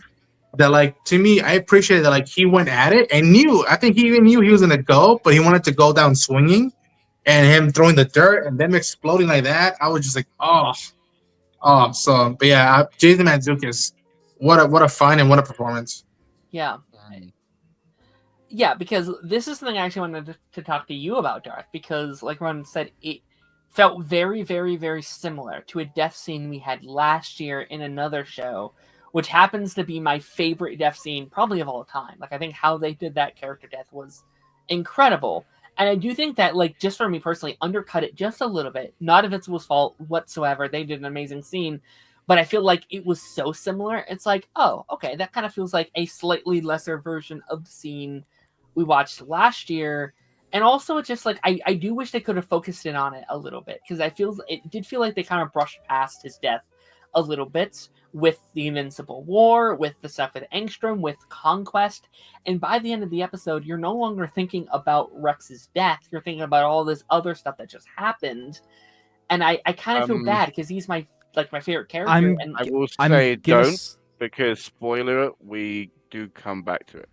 Yeah, I was literally just about to say it. Is let them cook. You'll see. Okay, yeah. No, most likely the next episode is we're gonna fully close that chapter. I hope not, because that means the Conquest fight's going to be over real fast, and I don't want that to happen. I want this to be a brawl. Like a Battle Beast kind of brawl. I want this to be days. My prediction, it's maybe like 20, 30 minutes of the episode. Oh. Maybe. Because again, I've seen like a spoiler for the fight, and the result afterwards, it is fucking hilarious. Yeah. It's tough because I also don't know Conquest very well, right? Like outside of him just appearing in it, like at the end here, it's like, okay, like Jeffrey D. Morgan, like me and Taz were talking about it, and like the front of it, me and Ronan talked about it on his show. but like there is so much fun to like Jeffrey D. Morgan, and like we're getting that Glenn versus Negan fight again all of these years later, which is really really funny to kind of have that parallel again. Jesus, absolutely didn't make that connection. Oh my god. Little pig, let me in. Yeah, that's gonna be like, is there a world where Glenn can beat Negan this time? Which, like obviously different actors, different, different characters, but like there is a funness to that. Wait, so I'm he excited. killed Invincible on that? On Yes, Walking he killed his Okay. character on Invincible. Yes, In very a brutally. horrendous way. Yes. There are deaths on that show that I didn't even watch the whole thing, but like Jesus Christ, that will Yeah. never leave my brain. All I know is with that show is that nobody's safe no matter what. Like It's Yeah. it's not even just a death on a show. It's probably the biggest death on the show, or like at least the biggest impacting death in the show, and was a turning point for many people after that character died, being like, well, I'm done with The Walking Dead. They just killed my favorite character kind of thing. So, and as far as I know, comic accurate, I think, almost like panel for panel or stuff like that. Yeah, like it was. It's weird because, like, again, everybody before this show, people were like, Robert Kirkman, Walking Dead, and then I discovered Invincible, and I'm like, no, Robert Kirkman, Invincible, and I'm like, I'm glad that now I'm having my taste of like, oh, okay, this is what kind of felt like being a fan of his material. Yeah, I don't know why it took me until like 6 months ago to figure out that he made both. Yeah, like I didn't realize that connection until very recently, and I feel very stupid.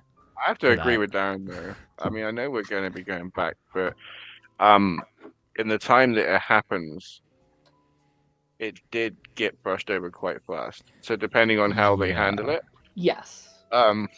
Because again, you want his arc to mean something. Like you don't want it to be all posthumous reactions of after everything's said and done. I mean, like completely that everybody starts having some kind of reaction to it. Understandable, you're in the midst of a multiversal incursion. Right. I mean, so you kind of have to compartmentalize, especially as a hero, so that argument can fully be made. But, yeah, like the way that he refused to leave and stayed by Amy's side was very interesting, and not something I fully agree with, despite me probably would have been doing the same. And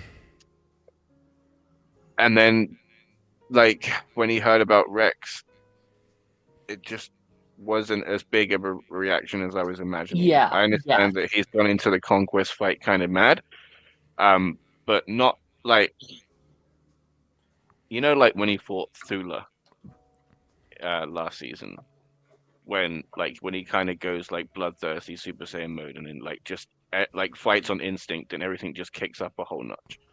Yeah. Like that's when he's at his purest and his best, and I love that shit. I need that kind of fighting to happen, because like this, he's going in so clouded, he's just going to be thrown around like a ragdoll. Yeah, I just think he's. All I'll say is be ready. Yeah, he's just in a state where he doesn't care anymore. He's like, so much stuff has gone down. Like he just wants something to hit, and I think he said it. Like, and just okay, like we also talk about the irony of what he said as well, right? The contradiction, right? He's like, all of this destruction, all of this death, all of this carnage you see around you, this bloodshed, this is all my fault. Mm-hmm. All I want to do is just make some more. Yeah, that's true. You're right. Let's go to Mars really quickly, where there's, let's go to some crater off in space where Superman Earth.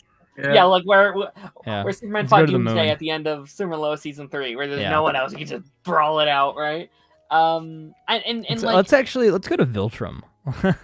Oh no! Let's fight on Viltrum. Oh yeah, with like all the other people that can also maybe destroy that while we're there.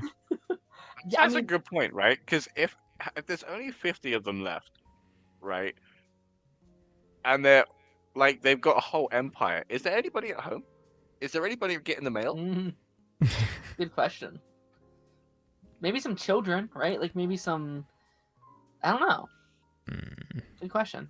Yeah, and like I'm really, and I know we have to wrap up here soon, but like I do really like, I don't like it, right? Because I think he makes the wrong decision, but I like the scenes of him like, no, I won't go back out there. He needs me here, blah blah blah, which is clearly the wrong decision. I'm very excited to see the consequences of that. Like we learned that Eve's friend died, we learned that Rex died, we're learning all these things, and I'm excited for that weight of like, all this happened.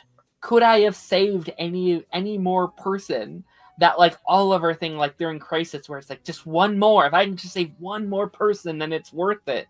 And he wasn't. Yeah. He was down there with Eve, and I think that's going to be interesting.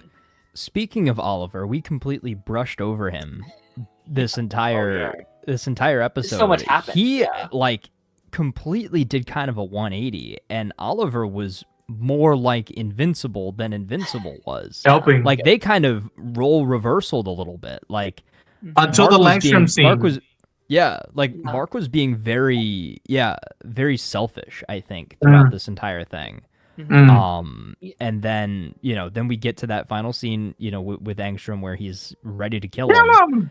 Yeah. And then, so that is an interesting point, right? So Mark was going to kill him regardless. And I think the fact that Oliver nudged him to kill Angstrom was the push he needed to like make himself feel a little uneasy about it. Yeah. And that slight hesitation is what led to what we got at the end. Yeah.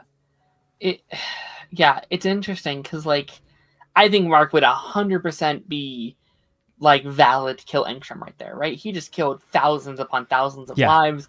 In any other like situation, snipers would have taken out someone that just murdered thousands of people, right? Yeah. I would have no issue. I think he knows now, though, not to hesitate. I don't think Mark is going to hesitate anymore. Was a crater. He didn't hesitate. The guy's face was a crater. It's a miracle. Yeah, but when you think they're dead, make sure they're still dead. Like, you ever seen a John Wick movie? He shoots a couple people, like, two shots to the body, one shot to the head, go over, make sure he's dead, shoot him a couple more times just to make sure, and then you've got your bases covered. He was almost pummeling ground at that point. Like, there was literally... Yeah, he shouldn't have been alive. I don't know how that man... No, it's crazy. It's really because... But also, Mark should have kind of, like, stayed there for a second. Like, make sure he doesn't get up.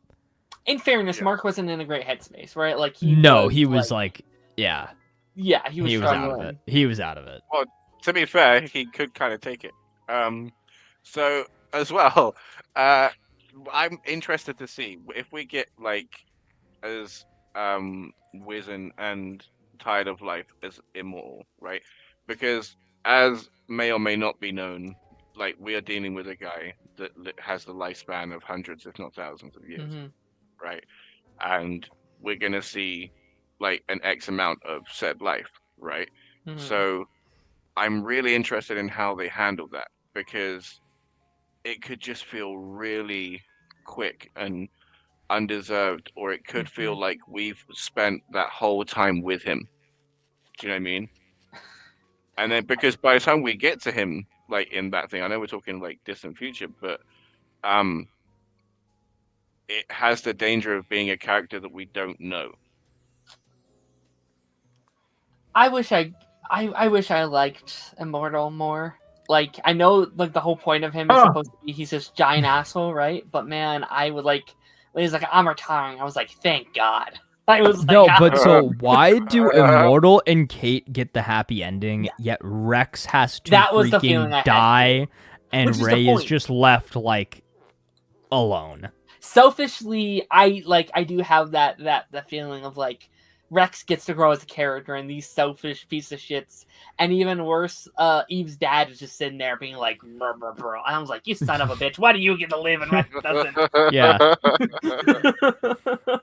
It's like, not the incorrect people got voted off the island, but okay. No, it's I mean, let's talk about Eve just really quickly. Because I saw a lot of people complaining about the Eve stuff this week and how they always depower Eve and stuff like that. But I actually really liked what they did there because I do think it shows like Eve, one of the most powerful characters in the show, if not the most powerful character in the show. but also she's not invincible, right? She is just human. If she gets shot in the face, she's going to die just like any other human. I think it's a good. Yeah, I think Eve, in a lot of ways, is more invincible than invincible, and that's all I'm gonna say. Okay. Yeah, that's all I'm gonna say. So I mean, think if like someone just shot her point blank, she would live. You think? I think she is still the most powerful character in the entire Invincible universe. She just has not unlocked her full potential yet. No, I agree. So he's saying like say for example, if you kill Bruce Banner, the Hulk will take over if by surprise, right?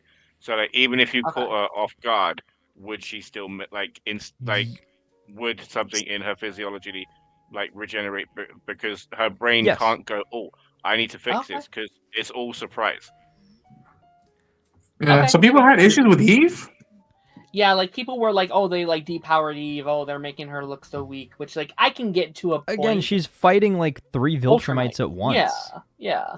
That looked like the guy she loves. It's just like, what the fuck? And like, it makes for great drama and like almost tells you more about her character. Like, even when she maybe should like go and like do something else, she's gonna be right there by Mark's side, and that tells you a lot about how much deep their connection is, which helps their love. That like before they were good friends and now they're lovers. So it's like if you piss off one of them, you're gonna get the wrath of both of them. Yeah. So it's like I don't know. That's at least how I took it. But I'm shocked people were like, no, like even if Mark, who's invincible, can get his ass kicked, why is everybody off the chopping block from that? Like that seems too fantastical for me, if you will. And I'm talking about a comic book series. There were barriers and stuff like that just being physically penetrated. Like, what are you expecting her to do here? Yeah, you know what I mean, they're just pummeling through everything. They're too fast. She did very well. Like, like outside of everyone, multiple heroes on each one alone, and she's taking on a couple with Mark.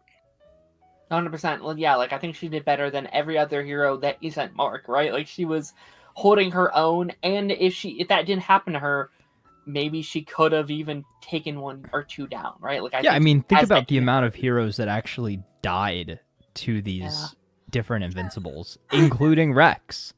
We talked about like episode 1. It's like, why are all these random heroes showing up? It's like, for they can die at the end of the season. They're these one-off. Also, you know what we missed this episode is in the comics, one of the Mark variants fights Spawn.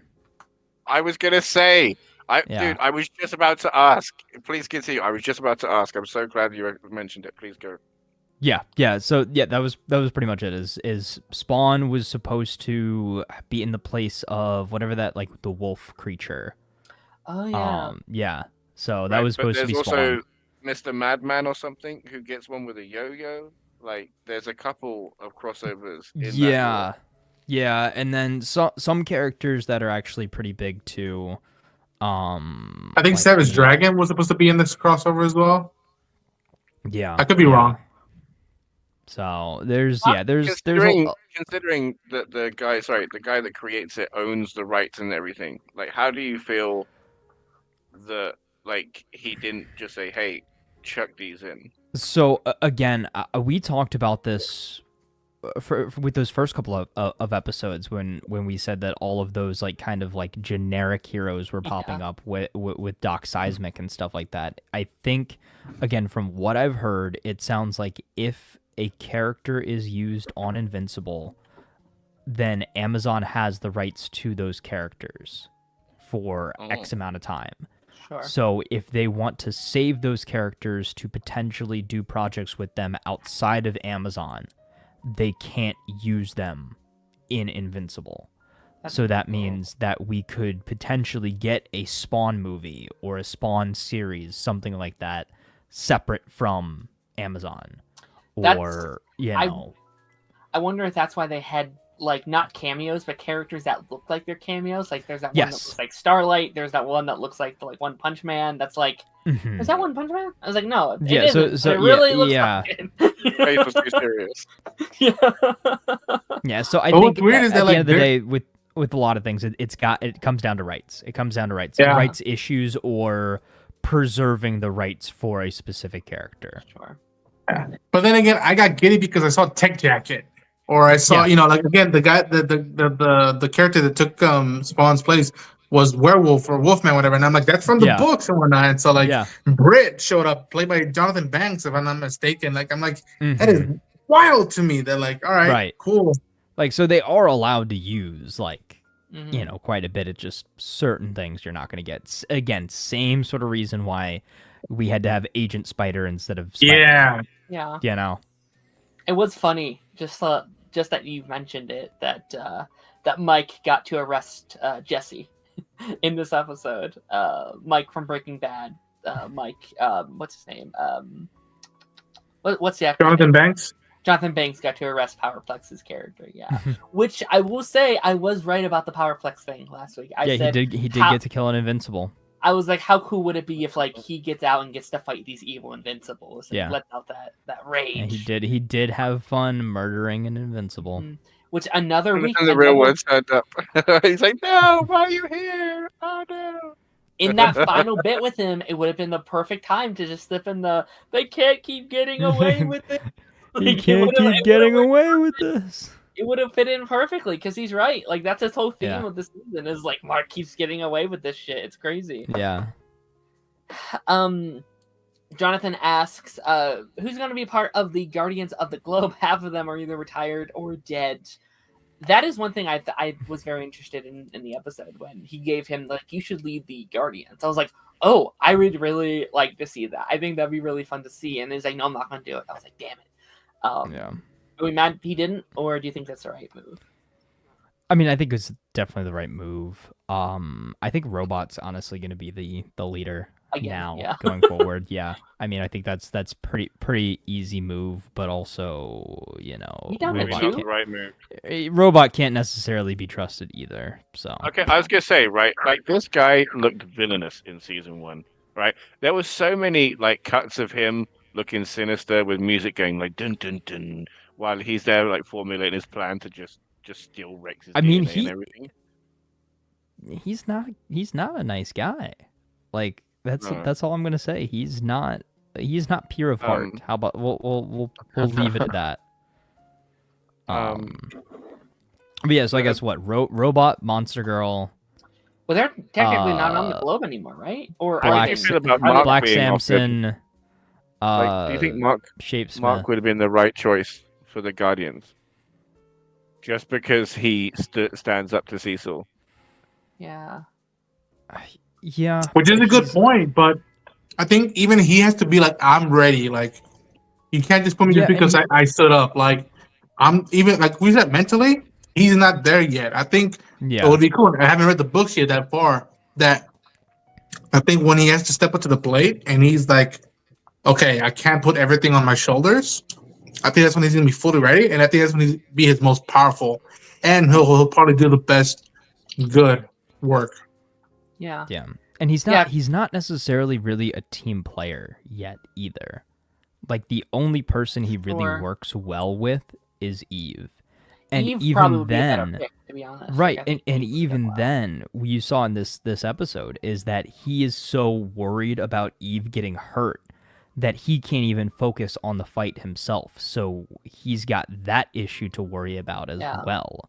And So I as think we we're saw gonna- in Reacher, if you don't trust your fellow soldier, it will get you both killed. And Yeah. he's gonna have that, and he's got that same issue with Oliver too. Is he cares so deeply about these Yeah. people is that he won't let them actually go out there and fight to their fullest potential.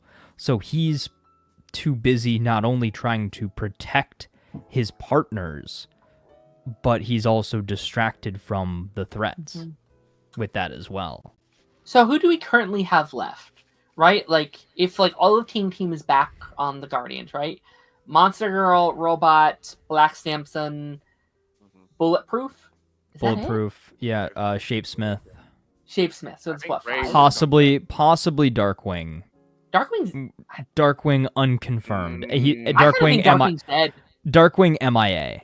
I don't think I think Darkwing died there. I think like he took him there, he killed him, and now he's stuck down there in that dimension. Which sucks because like if we strategize him, he could take out every Voltronite, right? Like if we put him in there strategically. Yeah, he could like, literally okay, just like plop all the Viltrumites in the dark dimension. Right. Yeah. But there's got to be a way to get out. I watched a breakdown of the season 1 fight that basically blamed the loss of the Guardians to the Red Rush because he took a turn at offensive. Yeah. And I'm just like, they need another speedster, man. They need another Green Ghost. Because like the Green Ghost was a thing that was passed down through succession. Because the Green Ghost that died was the second one, at least. Yeah. So like, it's a shame that power's now just gone. Right. But I did love too how they replicated that fight in this episode. Yeah. That was like really you guys are so much fun. You guys are great. Yeah. And then, dude, that version of Mark, he was like, "Oh my god, I'm not gonna be alive anymore." You could hear that like voice actor saying that. I was like, yeah, that's probably what he said. Yeah. And like even the slam that Darkwing 2 gets, I'm pretty sure. Yeah. It's the exact same one that Darkwing. Yeah. Yep. But I saw Nolan gave. Yeah. I saw someone like point out that shows he's not as strong as his dad was, right? Right, because he killed Darkwing with that. Yeah. It just took 2 for injured him. Omni-Man though. It took 2 Omni-Man. Omni-Man did 2. So all Mark needed was the second one, but Immortal got in the way.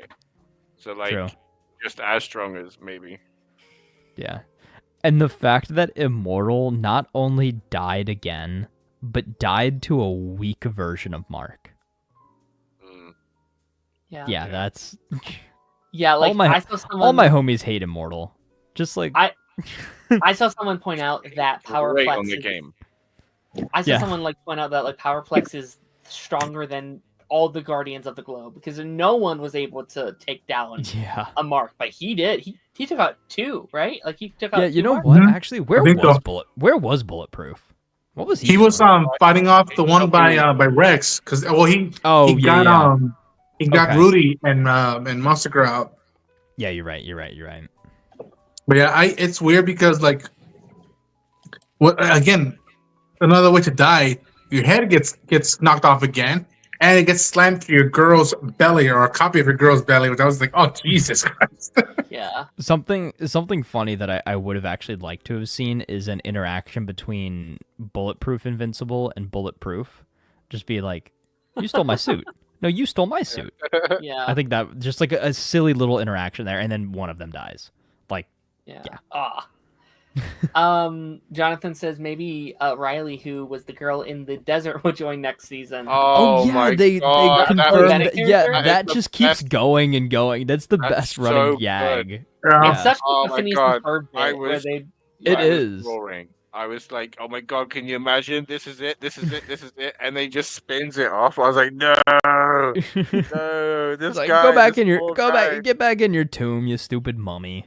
Yeah, I kind of hope they just don't bring it into the main plot. I hope it's just like this like one-off like Phineas and Ferb ass bit where it's like, I'm free. Nope, I'm not. Yeah, god damn it. And then I think he's gonna get free. He's gonna get a host or something, and then Mark's gonna like kill him in like one punch. Yeah. Like I think that's the It does. I do hate they chose like Chloe Bennett for such a bit role though, because I love Chloe Bennett as an actress. It's like, oh man, you could be doing more, So we'll see. Also, am I correct in this assumption that there was another Mauler twin in the in the area that Angstrom was being worked on at?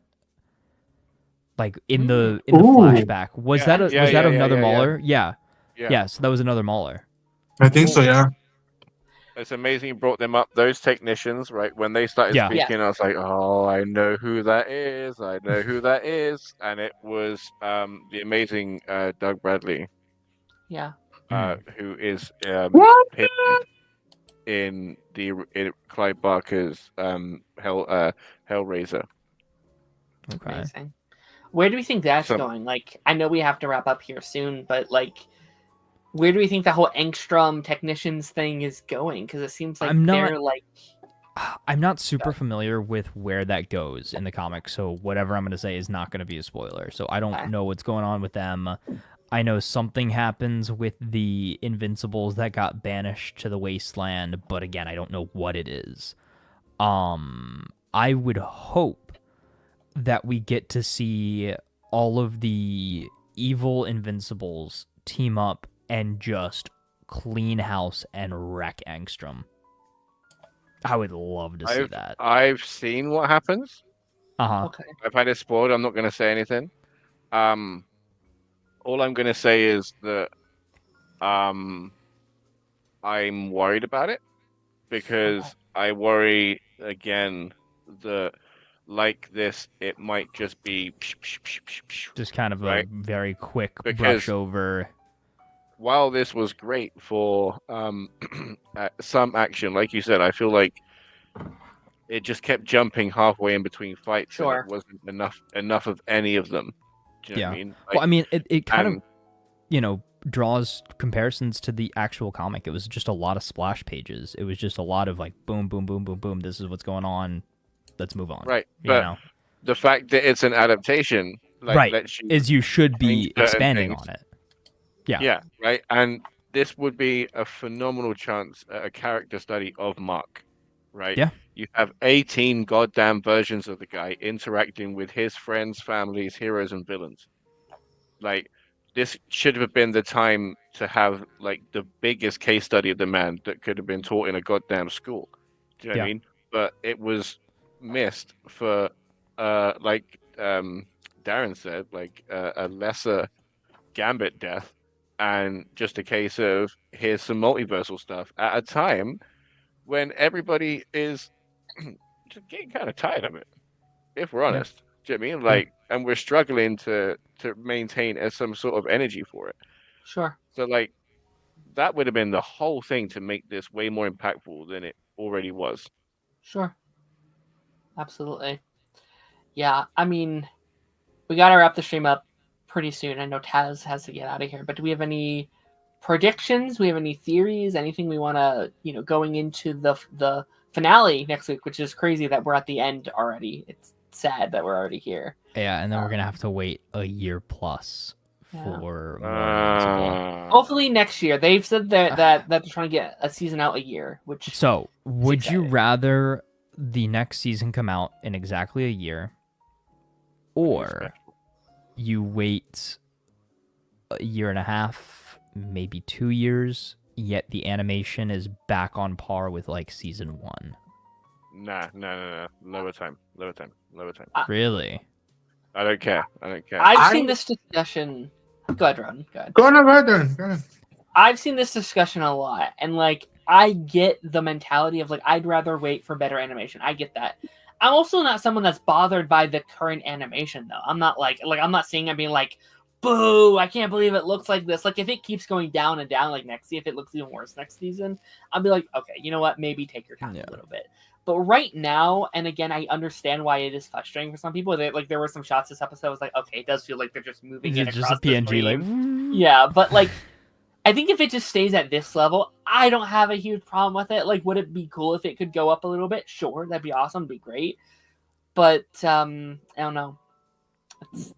I don't know. I mean, to me, what broke my heart was, and I don't think it was their intention, it's just how much the flow of the hype changed with season 2 with the 2-parters, and I don't know. I can truthfully, because there's so this is very much more like macro thing, but like there's so much stuff out there that I'm like, okay, if it's a year and a half, I'll wait and I'll be there. If it's within a year, cool. I can set up my schedule of like, all right, that's what I'm going to be covering come next spring, if you will. But to me, I mean, yes, there's a discussion on animation, but to me, I got so giddy with this episode when it was the fight with Angstrom right before he escapes in that street, and you see the reflection of the lights, and you see Mark move, how he's learned to avoid this move. That I appreciate that. So I'm like, And people, I'm not saying you feel this way, Taz, but like people also